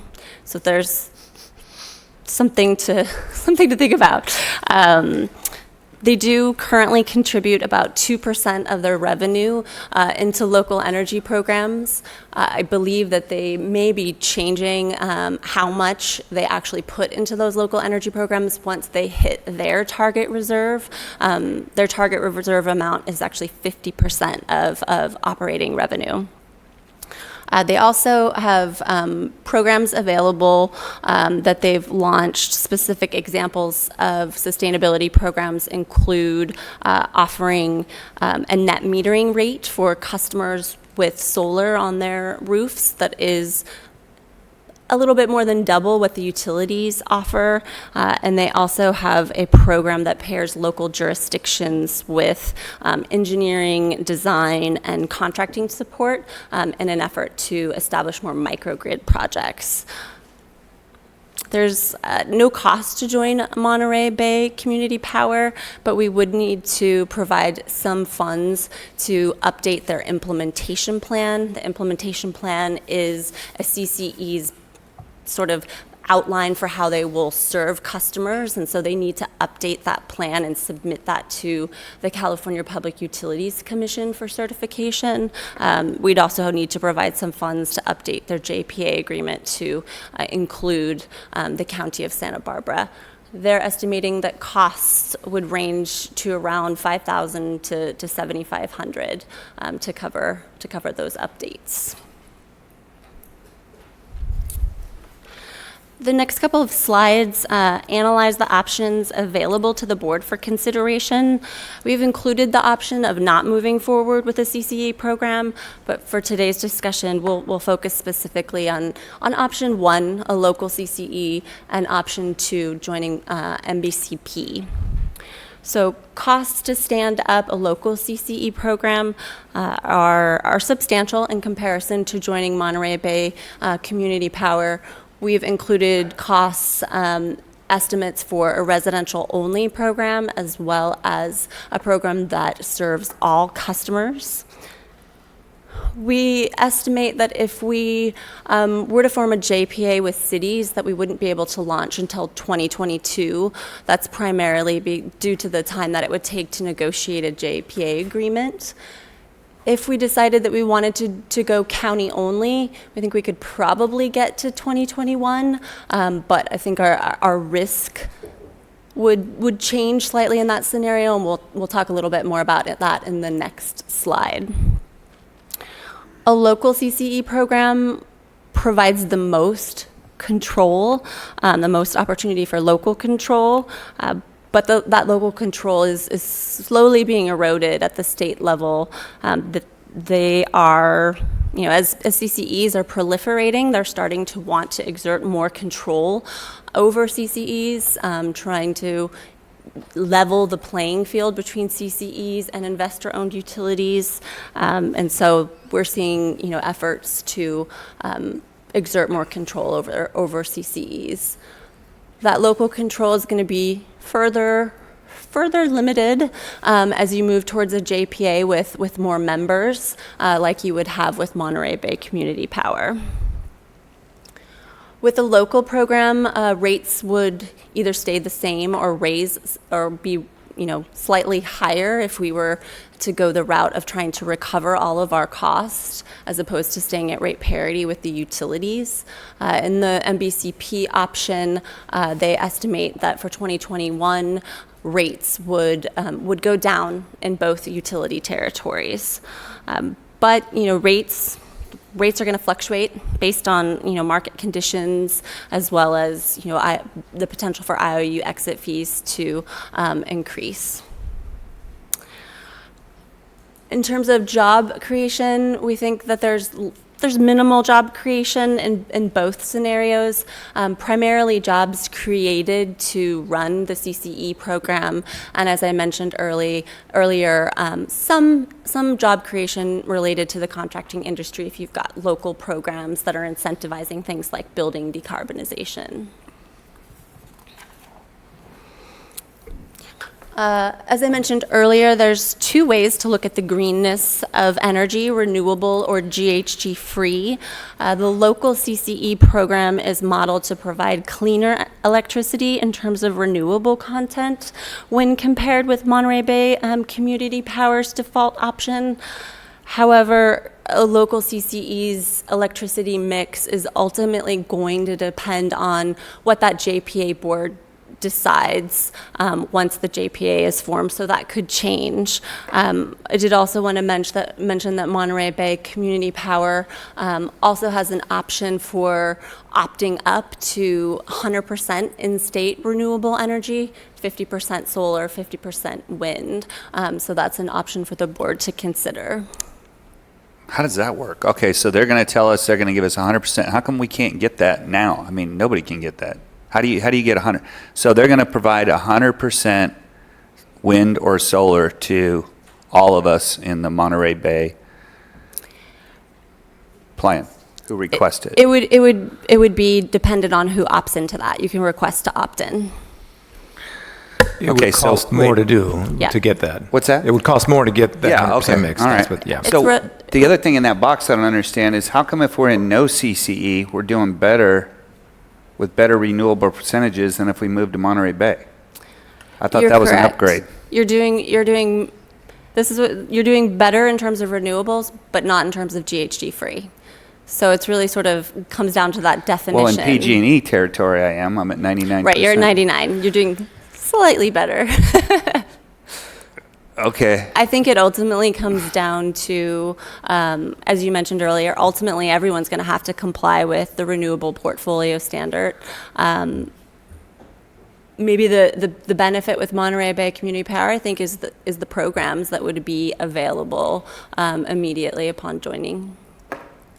Explain those to me real quick. So right now, as I mentioned, they've got the increased net metering rate that they pay to customers with solar. They've also got the microgrid program. And then, as I understand it, each year, the policy board that's part of the JPA makes decisions about what programming they will fund on a yearly basis. So whoever from our board that would have a seat on the JPA board would have a say in developing, what that looks like for future years. Supervisor Williams. Well, I'd just love to know a little bit more about the microgrid program. So this is essentially an opportunity for, business owners or government to do some smaller scale distributed generation and some batteries and have a tariff on it or something? Tell me what. My understanding is it would be rate-based back to the customers, but I'd let Monterey Bay Community Power speak about it in more detail. Yeah, just when you do talk, I'd love to hear about that, and I'd love to hear your projection of where you'll have your renewable mix in the year that we potentially would join 2021, because obviously that's probably better than it is right now. Yeah, if I may, Chair Lavanino and supervisors, I wanted to clarify a little bit on the percentages that you see on the screen in the top row, the difference between the renewable and the GHG free. These are projections for 2021, assuming that would be the year that generally a CCE program under each of these three options would launch or would not. And under the option 2 for Monterey Bay Community Power, and I certainly they can speak to it in a bit as well. But 34% renewable is where they are as of today. I have not seen public projections for where they would be in 2021, but they do have a commitment to be 100% GHG free or carbon free. Whereas option 3, the no CCE alternative, that is what the utilities have publicly filed that they would be at in 2021, and both in terms of their RPS compliant renewables and their GHG free content. So they're both projecting to be ahead of where the RPS requires that they be by a wider margin than where Monterey Bay is above the RPS requirement today. Okay.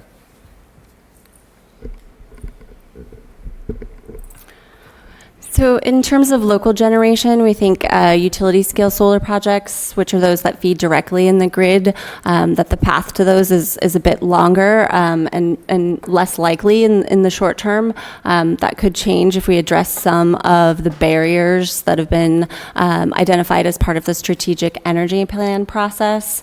Distributed generation, which is on-site generation, those projects we think that that's much more likely for a local CCE program, but that really, again, would depend on the financial health of the CCE program. Local programs are a possibility with both options, but again, the financial situation of the CCE is going to drive whether and when the JPA decides to move forward with offering those local programs. With Monterey Bay Community Power, they've indicated that the programs that they offer would be available to customers immediately upon joining. We estimate that fiscal risk would be high if the county were to go this alone. If it were to form a JPA with other cities, that risk would be spread amongst those cities. In the Monterey Bay Community Power option, again, the JPA shields member agencies from some risk. I'll let County Council chime in if they want to clarify what risks might not be covered, and that risk would be spread across a larger number of jurisdictions. Additionally, because Monterey Bay Community Power has substantial reserves and revenues, they would be in a better position to withstand those potential price shocks, like the exit fee increases and increases in generation rates that we spoke of earlier. In closing, we are seeking your board's direction on whether to move forward with option 1, continue engagement with interested cities to form a JPA to create and administer a new CCE program. Option 2, discontinue formation of a new JPA and instead join an existing JPA, Monterey Bay Community Power Authority, to provide a CCE program. Or option 3, discontinue JPA formation and not implement a CCE program at this time. Staff is available to take questions, and Monterey Bay Power is also available to answer questions. All right, questions from the board. Supervisor Hart. What is the status of the other communities in our county in relation to joining Monterey Bay Power? Where are they? Thank you for bringing that up, because I actually wanted to make the board aware of a couple different things. So I think there is potential interest in joining Monterey Bay Community Power from the cities of Carpinteria and Goleta. The city of Santa Barbara has a CCE subcommittee. They've been exploring joining or forming their own local CCE program that would serve the city only.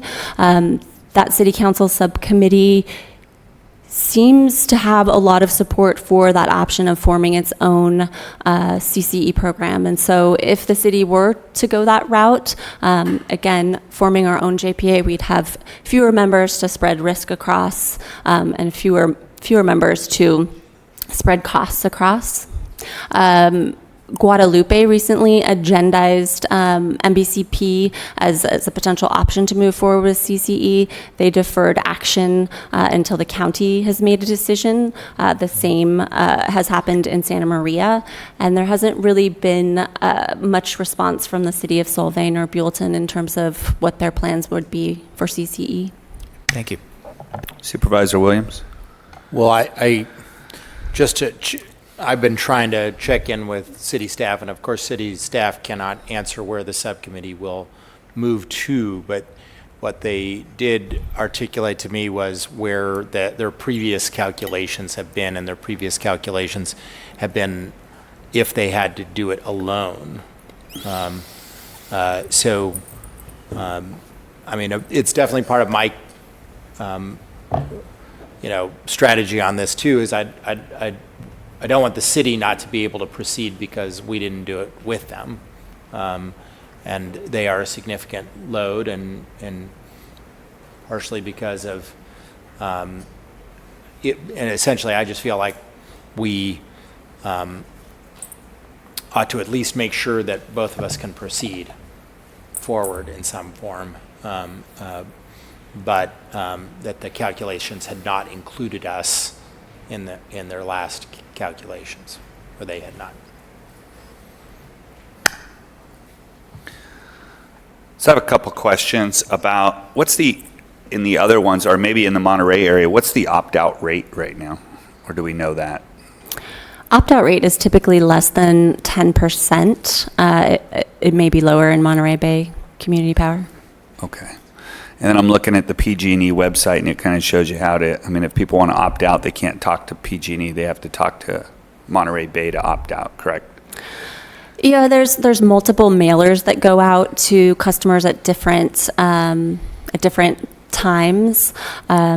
If a county or a city were to join, existing CCE, it might be wise to do some additional outreach to make sure that customers fully understand what's happening. But yes, they do have the option to opt out. Okay. So, I was very opposed at the beginning when we were talking about $9 million and those types of numbers at $7,500. It's really taken a lot of the pain out of this. But I still, it still seems strange to me that we're not getting a bigger bang for our buck. But because what I still can't figure out is how different is a CCA than just checking the box on my PG&E bill that says go 100% solar. Because I'm on the PG&E website right now, and it tells me it's comparing PG&E bill to PG&E Solar Choice, was 100% renewable, which is more expensive. And then it goes to Monterey County MB Choice, which is 100% carbon free. The PG&E bill and the 100% carbon free are the same. And then if you go to Monterey Bay Prime, which is 100% renewable, it's kind of right in the area where the PG&E Solar Choice 100% renewable is. So what's the difference between just me checking the box, saving the $7,500, and I have zero risk at that point as opposed to medium to low risk? I think there's a couple of things. I think number one, local programming and the ability to have some sort of voice when it comes to the development of that local programming. So that's one of the questions I have. So local programming, do you mean local programming is building local projects here? I'm mostly Renewables? potentially if you're looking at something like the microgrid project, but I'm also talking about things like incentivizing building decarbonization or incentivizing transportation. Monterey Bay Community Power has a program that they're operating in their original territory to increase the infrastructure for electric vehicles. They were able to use some of their funds to leverage additional funding from the Energy Commission. They do have the ability to access public goods funds charges from the state to be able to develop additional energy efficiency programs. So you have a lot more flexibility when it comes to the programming. Well, maybe, and that's something for Monterey Bay to answer as well, because I'd be really interested in hearing about that part. Because when it comes to really actually building renewable projects locally, I know how it is when we try to build anything locally. I'm not counting on any renewable projects. Cuyama, okay, but I think we're maxed out there already on what we can, almost close. No, we're not. No. So you guys are willing to build projects in Cuyama? Absolutely. All right, man, we found a spot. This is an issue at the same time as Cuyama is going to have to, over time, reduce pumping dramatically.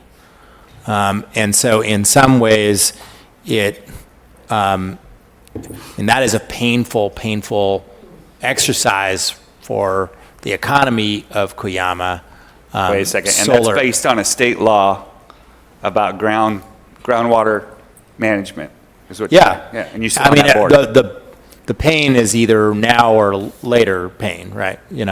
But the pain would be decreased, of course, by more solar investment, which there is, as I understand it, still room in the distribution network for more, and definitely plenty of landowners that are willing to lease land for it. Okay. Yeah, I'm interested. If you could just state your name, position, and... Good afternoon. My name is Tom Habashi. I'm the Chief Executive Officer with Monterey Bay Community Power. I've jotted down a few questions here that you've asked earlier, but I want to start with the last question first, which is we do match our rates with PG&E exactly, but we do have, at the end of the year, provide rebate to the customer. Just to give you a very quick understanding of our financial picture, at least for this fiscal year that will end September 30th, we are estimating that our revenue will be somewhere around $250 million. Our total cost will be about $175 million, leaving us with about $75 million net margin. That $75 million will be split in three ways. 2% of our revenue, which is about $5 million, is programs. So that money is dedicated program. Even if we don't spend it, it rolls to next year. Somewhere around $13 million of that 75 will be given back to the customer in form of rebates. That is going to be equal about 5.6% of the total revenue. So basically, at the end of the year, around November time frame, whatever the customer paid us throughout the year, multiply that by 5.6, and that becomes a rebate that goes back to the customer to lower their bills. Finally, the larger chunk of that dollar figure, which is $50+ million, will go into reserves. By the end of this fiscal year, by September 30th, we are anticipating that we're going to have $95 million in our reserve fund, which equals somewhere around 55% of total operating expenses. Our target is 50%, not 55, so we pretty much going to be above target by the end of this fiscal year. We can go up to 75% if we want to, or as low as 30%. We'll see how it goes. Of course, if next year in 2020 we'll be bringing in San Luis Obispo as well as Morro Bay. If we are bringing in a group of cities and agencies in 2021, including the 4 cities in San Luis Obispo that already approved resolution, and if you were to join us, then there will be the county of Santa Barbara. Then we're probably going to need some of those reserves to build up by the year 2021. That perhaps give you just a quick picture about our finances. You asked questions about nuclear power. I want to let you know that we don't have that in our mix. We do not source nuclear power. Only renewable resources or eligible renewable resources, which, by the way, some of them do have greenhouse gas emission, biofuel, biogas, and large hydro. That's it, to make up 100%. Roughly in the last 2 years, we've hit a target of 102% of carbon-free in our service territory. Program funding, as I mentioned earlier, it's been set at 2% of revenue, total revenue. In the first year of operation, it was about $3.5 million. Second year is about $5 million. We spent some of it. We still have quite a bit left, and we have a number of programs that we can talk about for another half an hour if you folks have the time. And finally, just quickly about the mix of resources for 2021. We are always at the state-required renewable portfolio standards. We meet that percent with California renewable resources, or ones that could be scheduled into our grid, and the rest we get from large hydro. That's been the stated goal. However, we have customers that did ask for 100% eligible renewable, namely the aquarium. They don't like dams, and therefore they don't like anything that's hydro. You said dams, not dems. Dams. Okay. I originally thought you said dems, and I'm like, whoa, okay. No, not that. No, I'm not going there. And therefore, we have 100% eligible renewable resources serving the aquarium. If any of the cities in Santa Barbara require that they want to be served only with eligible renewable resources, we'll do that. We'll just buy more of those resources. It just costs a little more, so you should be okay. If you're fine with spending a little bit more, we'll do that. Otherwise, if you go with what's available, then we are, or you are, at 100% carbon-free resources. And last thing that I wanted to share with you is the opt-out. We're less than 5% total opt-out, either by load or by number of customers or by demand. And that's residential and commercial?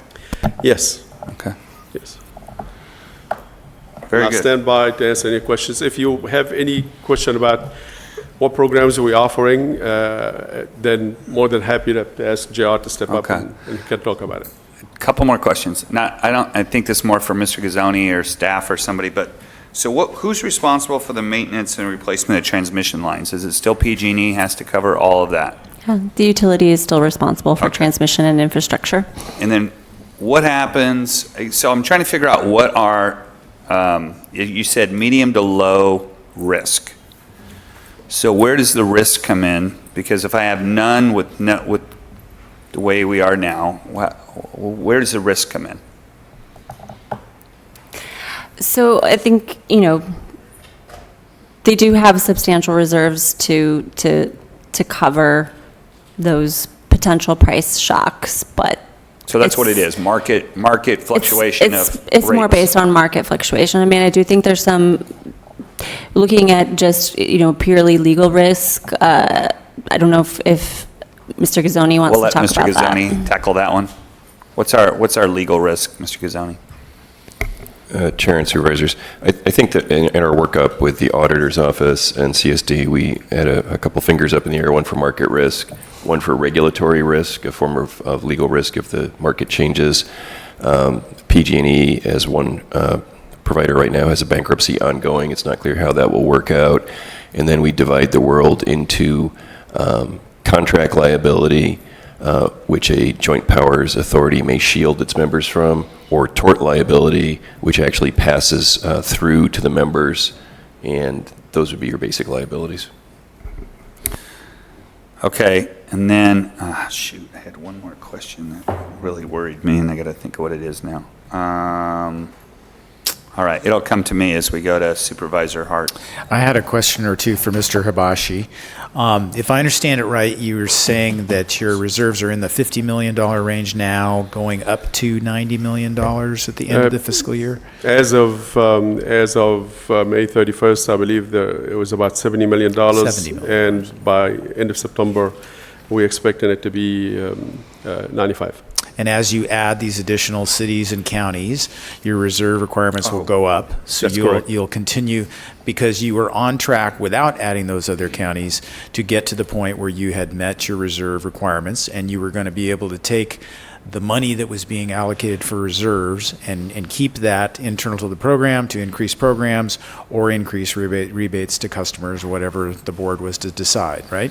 Yeah, once we reach the target level of reserves, the idea would be to take all the net margin and spread it between programs and rebates, unless the board tells us do the depending on the differently. policy of the board. Of course. So then help me understand how long it's going to take to get to the place where you are now. How much longer will it take to accumulate enough reserves to accommodate the increased number of customers?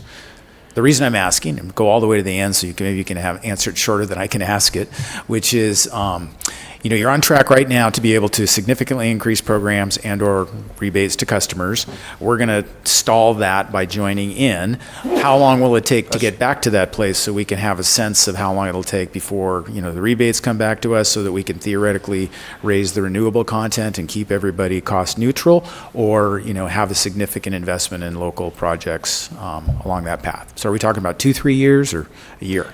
Luckily, given where we are today and the anticipated increase in demand, when we bring in San Luis Obispo, Morro Bay, then the 4 cities after that, and the county, if you folks were to come along, we're going to be there in 2021. So when you join, we'll be at more than 50% of operating expenses, even with the additional operating expenses that you're going to bring in. So at that point, we can do whatever we want with any net margin that we have. Okay, and that's great news. That really helps this equation and sweetens the pot. So will you anticipate getting to a place where we could have 100% renewable GHG portfolio and have that be cost neutral to SCE customers and PG&E customers in our county as an option, as opposed to increasing investment in local programs or giving customers rebates. Would that be a third choice in that portfolio potentially? Certainly, we're hoping to be able to do more on the renewable side. We're going to do it most likely with long-term arrangements. We are a signatory to 3 different agreements now. All of them are between 15 to 20 years long. All 3 combined constitute somewhere around 22% of our total demand. All of them are renewable resources, wind, solar plus storage.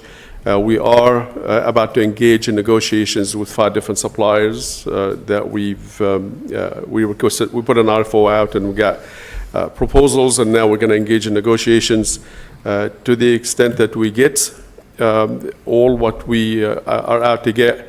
Roughly, we're going to go to roughly about 40% of our total demand will be coming from long-term supplies. All of them start in 2021, just around the time when you come in. So we are increasing our portfolio of renewable resources, solar and wind specifically, and still looking even better because, believe it or not, when we did the calculations based on short-term arrangements that we can make, the folks that live in the Southern California Edison didn't have that much of a margin. The margin is very slim, as you probably got from Ashley. However, when we engage and buy into long-term resources, those come out cheaper than the short-term market plus attributes that will bring the renewables that we need. So generally, I think by going into long-term arrangements, we should be able to not only meet the RPS, but also save money that will at least bring the Southern California Edison folks at parity with the Southern California Edison. Okay, thank you. And then what is your sense about the ability to invest in local distributed renewable energy projects, the microgrid projects in our county, and particularly in the Edison territory of the whole county? What is your sense of that ability? That's something that we have a significant resiliency problem in South County, being at the end of both electrical plugs, both Edison, both PG&E. And so that resiliency problem in particular is acute down here in Santa Barbara, Goleta, Carpinteria.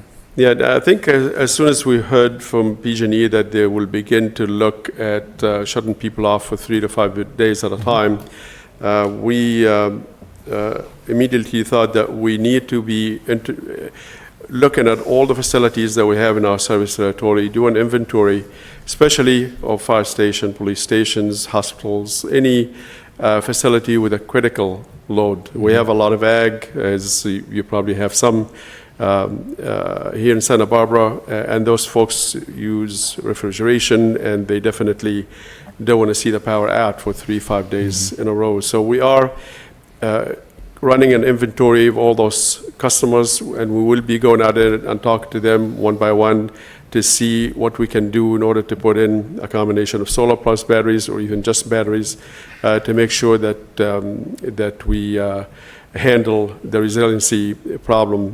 What we will try to do with that program is, to the best extent that we can make it happen, we'll make it self-funded. So if we can recover some of the cost of putting these resources at the customer site via a slight rate increase, then we will do that. This way, that program will eventually fund itself in a long term. Once you join, and between now and 2021, which is when we actually begin to serve your customers, we will be talking to you as well, as long as we are able to recover the cost of doing these programs between now and then. Then after that, then recovering a portion of that cost then will be sufficient. And then the last question is about governance. The staff report talks about an 11-person board that exists now, and yet additional cities are joining. That may have to be revisited. The cities above 50,000 people have a vote. Counties have a single vote. Is that each the county structure has a that's going single. to continue? Yeah, that seems to be the preference of our board, that each county will have a single vote, each city above 50,000 will have a single vote, and then we lump in the smaller cities together in twos and threes, and they will have a single vote. There's no percentages to the votes, it's just one person, one vote. We have 12 people on the board today, with the addition of the folks from San Luis Obispo that added one more seat. If you were to join, then you'll have a seat, a permanent seat. If the entire county joins, or all the other cities were to join, then Santa Maria will have a seat, Santa Barbara will have a seat, then the rest of 5 cities will probably be put together in 2 different seats. So you would have 5 seats on the board if the entire county were to join. The county of San Luis Obispo also, if they all join along with their cities, they will have 4 seats. Currently, the county of Monterey has 5 seats, and the county of Santa Cruz has 4, with all their cities, of course, and San Benito has 2. Thank you. Supervisor Hartman. Thank you. Your discussion about microgrids in the light of power shutoffs really got my attention, because the utilities, the investor-owned utilities, are just saying, we're shutting down, good luck. And the county is saying, we don't have really the funding to go out and provide generators and even figure out where they all are needed. So that, to me, is a very powerful argument. I had a couple of questions, though, not just comments. The first is, I saw in the letter that went to the city of Santa Maria that a name change would be in order, so we could identify with it if, in fact, we joined, so it's not just Monterey? Yeah, I think that that is something that our chair recognized would be needed now that we have 6 cities in San Luis Obispo, potentially the county of Santa Barbara and other cities from Santa Barbara. We actually have locked in a whole bunch of domain names. All of them had a bunch of CCs in them, because eventually, if we do go into a name change, it will be a Central Coast something. Yeah, but Central Coast will be the dominant theme in that name. And back to governance, I think you described the JPA board, but you also have a level of staff people and advisory. Could you discuss that a bit? Sure. We actually have 2 boards, not one, which is quite unique in our world. There's the policy board, which is made up of elected officials, and the operations board, made up of city managers as well as executive directors. The policy board meets 4 times a year on quarterly basis, and they handle rates, rate design, budgets, things of that nature, very high level, and basic policies that we've entered into when we started operation. The operations board handle a lot of the day-to-day stuff that we do, and they meet 8 times per year. So between the 2 boards, we get 1 meeting a month. We have an advisory board or advisory council that's made up of folks that the policy board appointed. They are a little bit more technical. They get a little bit more involved. Most of their involvement tends to be in the program side, and they help us there quite a bit. And they meet once a month. We have a risk oversight committee, not the risk that you're accustomed to, but it's energy risk oversight committee, and that is a committee of the staff, really. So it does its business behind closed doors, just to look at the energy risks that we face and look at everything that we do, look at the mark-to-market, look at all the different risks that we need to be dealing with. And we also have executive committee made up of 3 policy board members, 2 operations board member. And finally, we have audit and finance committee that's made up of 2 operations board member and 1 policy board member. I think I got them all. Thank you. I'm not sure I can remember all of that, but if we did join and we were on the board, we would have an opportunity for someone to be appointed to the advisory committee. Is that correct? Of course. Yeah, it depends. Right now, we have the advisory council apportioned is the same way as each one of the boards. So if the county, along with all the cities, were to join in, then you would have 5 people that you could appoint to the advisory board. One of the real goals we had or hoped for was jobs, local hire. How have you addressed that? Our goals or our objectives are very clear, and they're probably number 1, 2, and 3 in JPA. 1 is greenhouse gas reduction, 2 is lower rates, and 3 is local jobs and local investments. Obviously, anything that we do on the transportation side of the aisle, as well as the building side, which we are focusing on heavily as things that we need to do in order to reduce greenhouse gas, will bring in local jobs. Anybody to go and change appliances in your house, turn them into electric, that requires special different skills, and that means jobs for somebody that can do that work. If we do any local generation, and we're about to engage in negotiations with one supplier for something a little less than 30 megawatts of utility scale, that's going to be done locally. It's been recommended to be put in Monterey County, so that's and local hire requirements, you mean, or placement of this facility? That probably will be a difficult thing if we are doing utility scale, asking for local hire from the contractor or the developer that will develop that resource will be probably a showstopper for them, because a lot of times they really have to go wherever they can find the talent that will be able to do the installation. Making sure that they are paying prevailing wages is an absolute for us.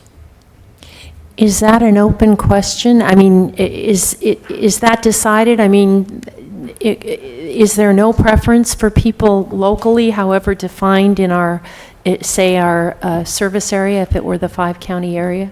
Yeah, generally what we do is, for example, if we are hiring staff to work with us, if we're hiring consultants, if we're hiring support, we spend probably the first year of operation a little over $2 million, and a lot of the service that we need, a lot of the support that we need, we get it from local folks. So it's local consultants, local lawyers, local, as long as we are able to have a decision or to make the decision on who to hire. When we go out and sign a contract for power supply, it will be difficult for us to tell those folks that will develop that supply, wherever they're going to develop it, to tell them that you're going to have to hire some people locally.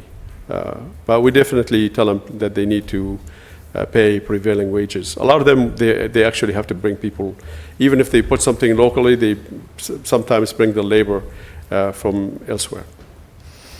I just have 2 more questions. I think one for you and one for Ashley. The one for you is, I think, do you have the largest facility, renewable energy facility in California in Kern County? Did I hear that right? It's solar and storage? The largest solar plus storage, and we contracted for that, and it's going to be located in Kern County. It's 150 megawatt of solar facility plus 45 megawatt of storage. We also contracted for one in King County for 150 megawatt of solar plus, I believe, 40.5. And we've done that in conjunction with Silicon Valley Clean Energy. And we're working again with the same agency in negotiating another 5 different contracts. And probably we're going to be going for something a little larger this time around. And then my last question, and I'm not sure who, but if we decide we want to move forward today, what off-ramps might we have if conditions change radically in the world around us? Are there any? Yeah, I mean, there's a couple different potential off-ramps. If once the board were to, adopt a resolution requesting membership in MPCPA's Joint Powers Authority and adopted an ordinance, that time in between then and negotiation of the JPA agreement, we could pull out at that point in time, I believe, without any sort of fiscal consequences. Once we join the JPA, if we decided to pull out before MBCP had purchased any power on behalf of our constituents, I believe, again, we could pull out with only being on the hook for those costs associated with updating the JPA agreement and updating the implementation plan. If Monterey Bay Community Power has procured energy for our customers and we wanted to pull out at that time, the process would be to provide, I think it's 6 months notice to the board. The board would have to vote on whether they would allow us to leave. And then at that time, they would go out onto the market and look to see what they could sell that energy that they procured for our constituents. If they were able to sell it without a loss, there'd be no fiscal implications for us. If they sold it, but it was at a loss, we would be responsible for that. I don't know, Tom, if there's anything else. Ashley is quite correct. And what I do want to add is, I know that you're voting on an agreement, but in effect, you're really voting to give your customer or the people that live and do business in this county a choice. Sort of like you opening that door to the cage and you're telling the folks in there or the bird in there, you can stay in there if you want to. It's your choice. You can fly away if you want to, or you can fly away and come back and go into that cage. They have all three choices. It's exactly what will happen here. Once you give that customer a choice, it's going to be pretty tough for you to take it back on your own. You can certainly make that choice for the facilities of the county, and you will be rightfully to do it if you want to. It's just once you give that choice to the customer, they will be coming back here saying, why are you pulling back? We like what we have. If we want to get out, then we can get out on our own. But, so individuals can opt out? Of course. Okay. When are they under the same time frame to opt out? Or let's say I start. Not at all. I'm a customer. I'm going along 4 months, and I'm like, man, I don't like this. I want PG&E. I can opt out. Here's the options that you have. 2 months before we enroll the customer in, we'll be sending 2 notices. 2 months before, 1 month before. Then after we enroll the customer in, 1 month after, and 2 months after, we'll be sending 4 notifications, letting them know, if you want to opt out, here's your opportunity. Opt out, free and clear. If they roll along and they don't opt out, and any time after that, it doesn't matter when, any time after that, they call us back and say, I want out. Residential customer pays $5, one-time fee. Commercial customers pay $25, one-time fee. Okay. They can go back to the cage anytime they want. Supervisor Adam. Well, first of all, Joan's concern that, I shouldn't say that, Supervisor Hartman, concern that the operators will shut down won't be addressed unless you nationalize the grid. You know, you're not gonna, the problem is the grid, it's not the generation, right?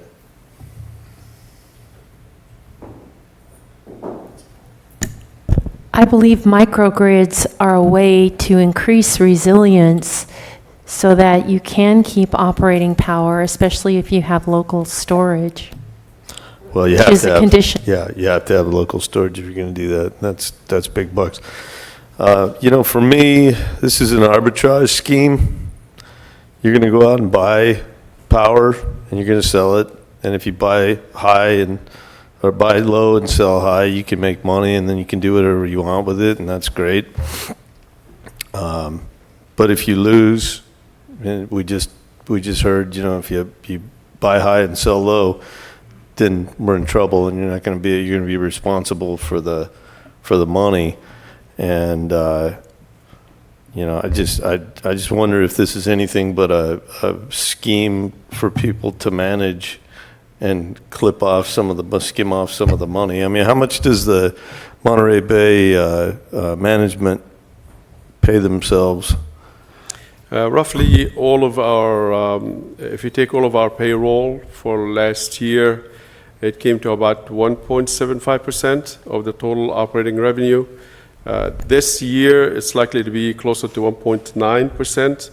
And in the next budget, and when we budget at the top step for everyone, and we assume that everyone is going to be there, which of course is not the case. But for next year, the budget is likely to be somewhere around 2.2% of total operating revenues. Okay, so you're on a pretty fast track, raising the They're going to be up with management. us at 54% pretty soon. No, I'm just kidding. Yeah. We're the scheme. Yeah, So, I don't know okay. if going to 2.2% is on a fast track, but I'll take your point. Do you know what PG&Es are? I'm sorry? Do you know what PG&Es are? Well, I know that the equivalent position that the PG&E has is making $11 million, which is more than twice as much as my entire staff. As much as your entire staff? Oh, okay. Yes. One other question. Have you had anybody at this point join and then one out? No. Okay. All right, Supervisor Williams. I just wanted to kind of ask you what your philosophy would be in a maybe a hypothetical situation, but one you might have real ones to draw from in response. If we were to be able to get a local project, preferably Santa Barbara County, but I'd probably be happy with San Luis Obispo 1, 2, that was close to price competitive with your current energy mix. Are you likely, that is local renewable generation, would you be likely to recommend that to your board? Absolutely. Absolutely. If it's twice as much as the market, not likely. If it's within the 5% range, very likely. If it's within the 10% range, then we have to think about it. It's a very responsive answer. Because I would say that is my real priority. That to me, this all looks better than doing our own, except the local generation and the partnership with the city of Santa Barbara. And if, at very least, we have a potential to have a board where we do some local generation, then that partially ameliorates my issues. But I don't think this excludes us being in a partnership with the city of Santa Barbara. They just need to join with us. That's our partnership. Well, I mean, I just want to, in their defense. Okay. They're trying I'm happy to to do be partners. They're in defense, in their defense, I think they are really taking very strongly the mandate to do renewable and to do local generation, which is all the things that I've. And when they build preaching, when they build local generation inside the city of Santa Barbara, I will believe it. Well, they already have, actually. They have. Oh, I forgot. We have somebody from the city of Santa Barbara, man. If we're going to get into Far out of control. defending, I think that what the city of Santa Barbara is doing is bold and and innovative, and I wish them all the luck in the world. I don't know that we have that capacity and have that choice, but I don't know, who's going to make the right bet in the long term, but they're betting on their ability to make it all work. And, to their credit, it's going to take them longer to get up to the revenue reserves that Monterey presents earlier, but they have local control, 100% local control. And so they don't have to, they're not one of 13 on a board that's very diluted in terms of local control. So I appreciate Supervisor Williams asking the question directly, what are the chances of us having some local production benefit, because that's something that's very important to us. But it comes, your partnership comes at a cost of dilution of our governance. Correct. $9 million cost. Well, I'm talking about voting one of 13. I'm saying there's another part of that. Yeah, and you're right. That's the flip side of it. It doesn't cost us $9 million to get the control. Correct. Right. Okay, so we're going to go to public comment. How many speakers do we have today? Thank you very much, by the way. Appreciate you being here. Five requests. 5 requests, So 3 minutes each. So we'll start in Santa Maria with Andy Caldwell, to be followed by Jeannie Sparks.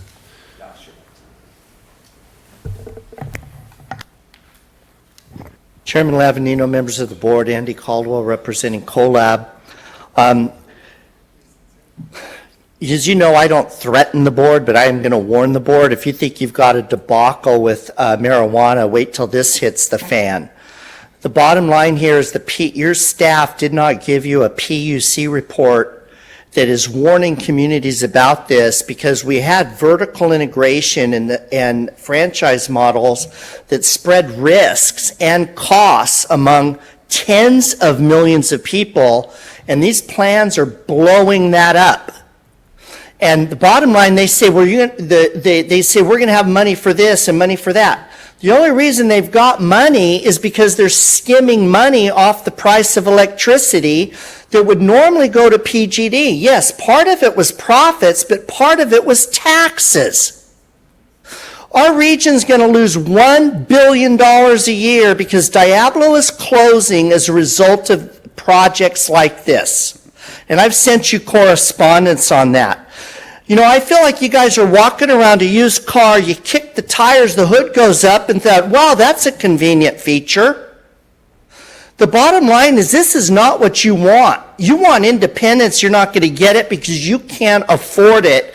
And they don't have a magic wand here that they're going to be able to afford to build microgrids.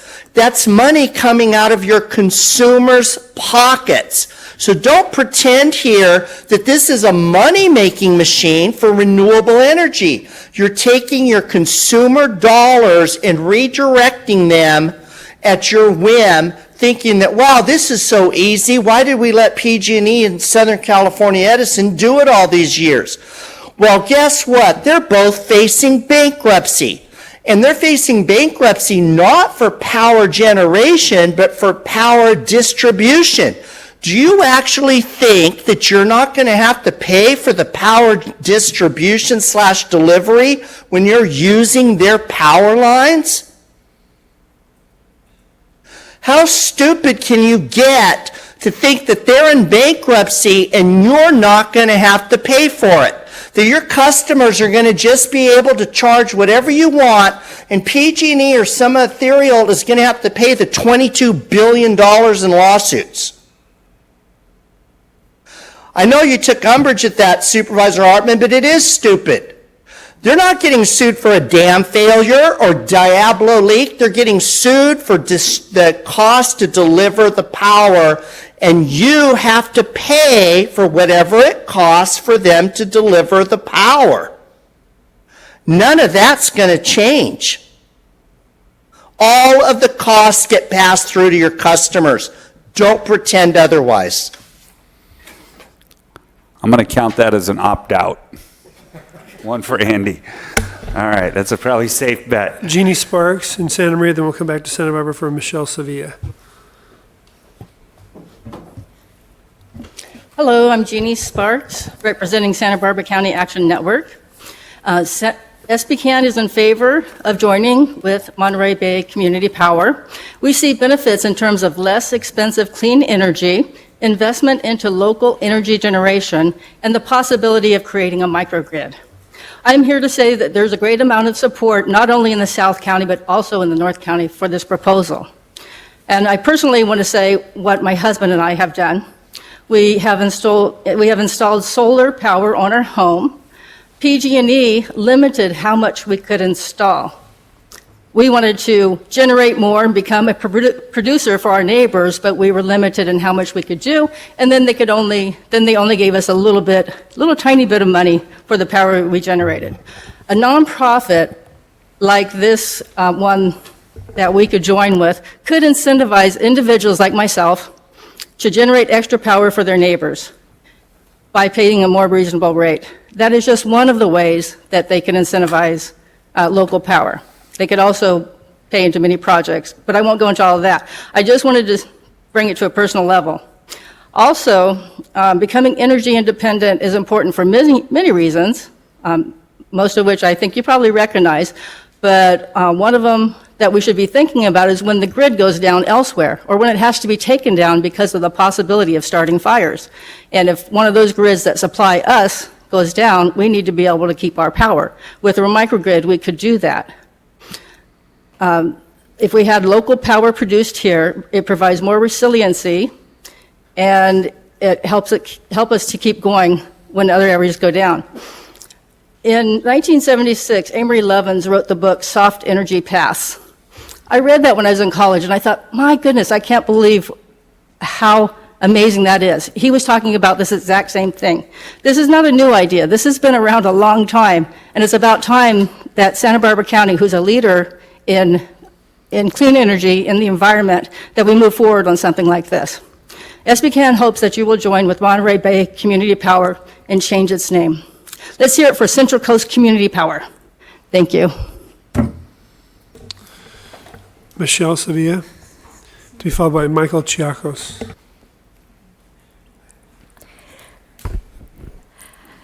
Thank you so much. Again, my name is Michelle, and I want to also personally introduce myself. I'm here representing Assemblymember Monique Limon.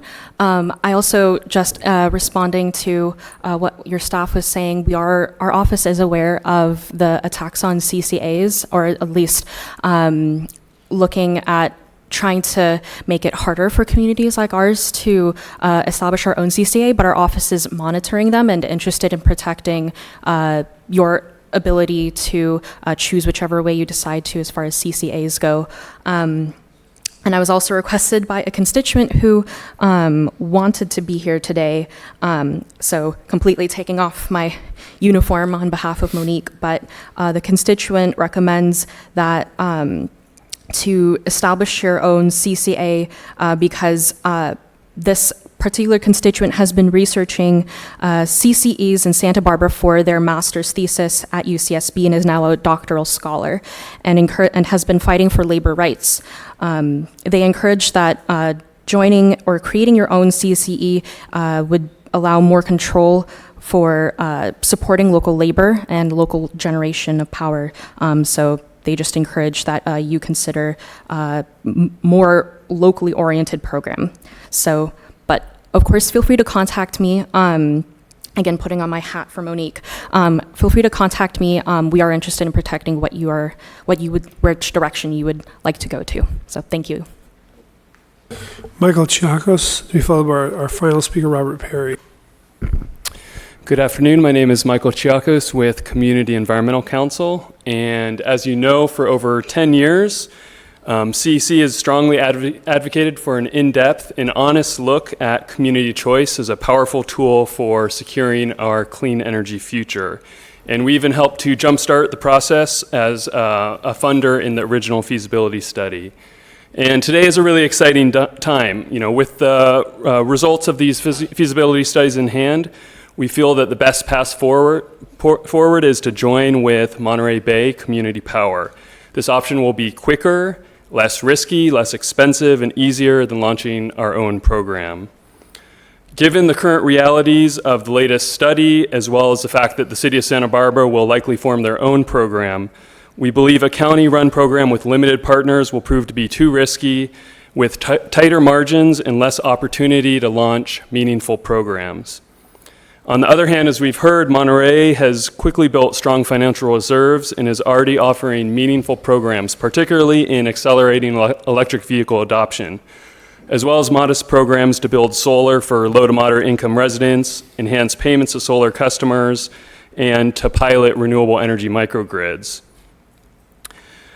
Should the county join with MBCP, we ask that additional revenue is not put into rebates, but is to put into developing new renewable energy projects and programs that make it easier for our businesses and residents to adopt clean energy technologies. We also request that our region is offered 100% renewable energy default and that programs emphasize building local renewables, both in our world-class utility-scale solar resource in Cuyama, as well as feed-in tariffs and net metering programs for South County, which is at the end of the transmission line. Also to develop programs to continue supporting transportation electrification and renewables-driven microgrids. So at CEC, we're very excited about the opportunity to join Monterey Bay Community Power in a community choice program that would unify the 5 Central Coast counties. Our communities have more in common than any other part of California, and by joining together, we could be a very powerful voice to expand clean energy options for our residents and businesses. This partnership would allow us to make it easier to offer meaningful programs at scale that make it easier for the Central Coast to address the climate crisis. Thank you. Robert Perry. Good afternoon. My name's Robert Perry. I'm the Director of Energy Research for the World Business Academy, and I'd like to voice my support for option 2 and also join in with the Community Environmental Council's recommendation to use Monterey Bay organization, join their CCE. That said, I am concerned that the South County being in a separate utility service area may not get the kind of attention and resources that it deserves. And I would urge the county to really take a hard look as part of the implementation plan update exactly what direct actions Monterey Bay intends to initiate with respect to engaging Southern California Edison to serve the needs in southern Santa Barbara County, specifically the resiliency needs and the dire need for local renewable generation. I also echo Supervisor Hart's concern regarding the communities in South Santa Barbara County, and I would urge the county to work with Monterey Bay to bring all the communities together as part of the CCE. I think in South Santa Barbara County, being where it is at the end of the line, it's critical that the communities work together with local renewable resources to maximize the resiliency of the area. The state of California has done us no favors by splitting the county between two service territories. And I personally believe that the state should answer to that. They should be a part of the solution, and that the county, the cities, and our state representatives need to go to the state and tell them, you know, you've created this problem, you should help us fix it. And in that regard, I'd like to submit to the board a short summary of a legislative proposal that's going to be forthcoming that would actually legislate community participation and engagement in energy planning and development. And I've got 5 copies here. I'd like to present it to the board for their consideration. Thank you. Thank you. All right, so let's bring it back to the board for deliberation. Are there any other questions of staff, or staff, do you have anything that you heard during public comment that you feel you want to correct or move forward? Okay, let's bring it back to the board. Supervisor Williams. Well, I think this is a tough, for me, a tough path to figure out which path to take, but it's not tough for me to feel that we must take one of these paths. I feel that the values of our county are aligned with using more carbon-free energy. I feel like where people are, both in their values and where people want to be in their lives, is a cleaner energy future. And this is one of the most substantive ways that we could move to it. That being said, I have been a critic in the past of some of the gimmicks that some CCEs have used to offer on paper cleaner energy, but without changing things. But I believe that Monterey is on the right path. I feel like they could do more, and if we were on their board, we could help encourage them to do more. But they do not have any unbundled RECs, which is, in my view, the fundamental way that people can dishonestly represent that the electrons are cleaner when they're not. And it looks like they're moving towards more longer-term contracts, which is the substantive way you can get projects actually built. And that's really important. if we're just skating off of the short-term dregs of the energy market, then we're kind of doing what Andy would be criticizing us for. It is my intention that our moves should help build more renewable energy, not just sort of skate off a temporary aberration in the energy market. It's for that reason I hope I'm going to use this opportunity, since we're still debating it, to really ask the director one more question. So you've been so patient with us. Do you view building some energy that the Monterey Bay Community Power actually owns as a way to insulate future risk? Obviously, right now, it's cheaper to buy contracts from people than to build it your own. But the energy market has ups and downs. And so is that something that you are also looking at in terms of owning some facilities? It's not cheaper as it is what's possible. Since we've been in operation only for 18 months, we don't have a credit rating yet. You can't really go out and bond for a project, and we're talking about hundreds of millions of dollars to build utility scale until you get to a point where you are investment grade. So are we contemplating? Yeah, we definitely want to start with micro generation, island generation. Then eventually, I would say probably 5 years down the road will be the right time for us to begin contemplating investment and direct ownership and control of projects.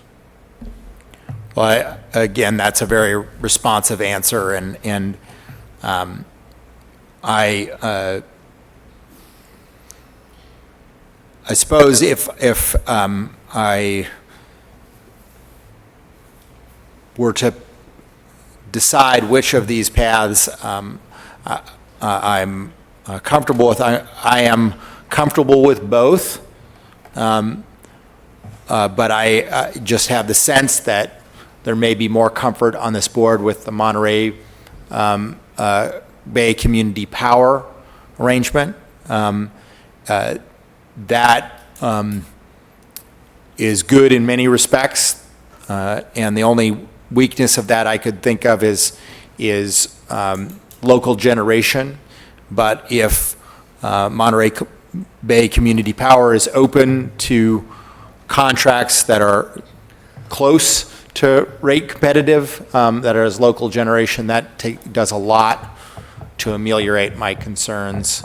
I think we should still check in one more time with the city as our partner, but I would be comfortable embracing the Monterey Bay Community Power proposal, given that it's less financial risk and that we have the opportunity to help our constituents control their power more through the community programs and the solar incentives and microgrid incentives offered. Supervisor Hartman. I am risk averse with the taxpayers' money, and therefore I think option one is riskier. It has the advantage of more local control, but as my 3rd District Chief of Staff Jefferson Litton continually tells me, the local jobs, local generation under option one, because of the financial payback period or building up the reserves, is 10, 12 years out at best. So we're not going to have that, and I think we've got a better shot at it. For me, good paying jobs and local hire is extremely important, and I think the financial health of Monterey Bay Clean Power is very attractive. It's been extremely well managed from all that I can tell, and I think it would be, we can be a very compelling voice, even if we're a small voice in the bigger whole. So I very much support option two. Supervisor Hart. Yeah, I agree that this is the best choice right now at the moment because of the lower risk and the faster delivery. I really appreciate the local cities and the Community Environmental Council and other organizations pressing on this issue for a long time, being patient, going through a lot of process with our staff, and our staff going through a lot of process with looking under the hood, if we're going to use the car analogy that Mr. Caldwell used. There's a lot I would like to respond to what Mr. Caldwell said. First of all, I don't think that the utilities that have managed the energy supply in California have done a great bang-up job, as evidenced by PG&E being in bankruptcy. So I don't know if that's the goal we should be, the bar we should be shooting for. I think we can do better than that. And I think that, from a simple behavioral science standpoint, the power of the opt-in as opposed to the opt-out is a huge leverage point in regards to transitioning to renewable energies on a scale that's sufficient to meet the challenge of climate change. Having everybody opting into a renewable portfolio as opposed, or being in, not choosing to opt out, just with human stickiness to decisions, keeps people in the right course as opposed to individual customers choosing to select renewable energy. And the numbers, as you see in terms of opting out of these CCDs, are tiny fraction compared to the number of customers who are opting in. That's just human behavior and reality. And this is an opportunity to take advantage of that and make a significant dent on greenhouse gas emissions in our county. Supervisor Adam. I just think this is completely beyond the scope of our duty, and I don't see, with all the stuff that's going on that's within our wheelhouse and should be things that we focus on, I don't think it's appropriate for us to be doing this at all. All right, so you guys made it real easy for me last time because you were pushing the Santa Barbara $9 million solution, and that was an easy no. When you talk about whether it's local or not local, if you really look at climate change and global warming and all these things, I feel like it's a global issue. Monterey's local in the grand scheme of things. It's not in our backyard, but it's pretty doggone close. So for me, it was an easy no to join, to create our own. Now, on the other side, I know my friend Andy Caldwell feels very, very strongly about this, as you could tell. But the way I look at it is, everybody here knows that I'm a supporter of the oil and gas industry. And whenever projects have come up, I've always said, I'm all for transitioning. And I support the oil industry. And I like the ideas of renewables. And I do see I just want to give us time to transition. The problem is we really don't have the dollars at the county level to move to renewable energy. We don't have, being by ourselves, it's not something that we've done in the past, and I don't really see us in the future without something changing dramatically. I think this is an interesting concept, and I didn't want to be the first ones into it. I was just on the website and I saw that Placer, Sonoma, San Mateo, Mendocino, Monterey, Santa Cruz, San Benito, Alameda, Humboldt, Santa Clara, and Yolo are already part of CCEs. I went on to the P.2 website, and it says that about 20% of California's load is now under community choice aggregation. It says our actions today ensure that community choice aggregators can form and expand in a timely and expeditious manner. So they're not completely opposed to CCEs. Even on PG&E's own website, it gives you a lot of information about CCEs. They've accepted the fact that they're here. They talk about, they give you great charts for rate comparison, and they're very, very competitive. In fact, it's the same price, actually.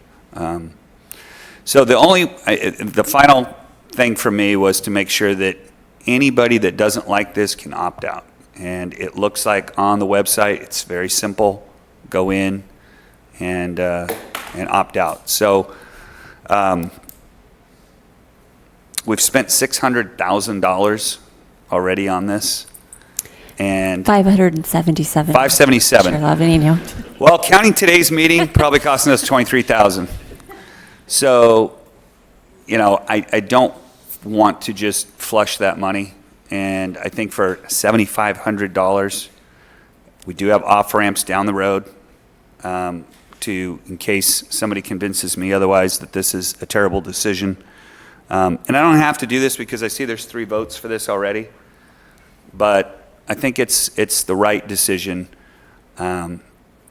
because I do feel that we have to show people, the folks of us that are oil and gas supporters also have to show that we're looking to that transition. And I want that to happen. And I would like for us to build renewable energy here. I'm not really sure, you know, I know Supervisor Hartman focused a lot on the jobs. That would be great. But I'm going to give you the argument that generally we get stuck with, and that is it's not that many jobs. You know, if when they're green jobs, it's always elevated as opposed to an oil and gas job. But you know, they're construction jobs. They are high-paying jobs. So I'm all about that. But that's not my biggest argument. My biggest argument is to get to that transition period. And so, believe it or not, I will be supporting this, and I'm interested to see where it's going to go. Supervisor Hartman. Supervisor Williams, would you make the motion and I could make the second? I will move that we go down the path of working with Monterey Bay Clean Energy and join their CCE. And after a long, hard slog and a lot of work by CEC and many others, Ashley and our Jen and our whole team, I second. I think we're going to need a roll call. Chair? Yes. Just Mr. since we're Guzman. dealing with an ordinance on this, I'm understanding the motion to be staff's recommended actions A, B2, C, and D, which are the options for option 2. Okay, Supervisor Hart. That is correct. I'm looking at the Jumped options again. right now, and that is correct. He doesn't follow I the was rules ready very to well. say yes, sorry. All right, Mr. Allen, would you care to call the roll, please? Mr. Williams. Aye. Mr. Hart. Aye. Ms. Hartman. Aye. Mr. Adam. Mr. Lavanino. Aye. Passes 4-1.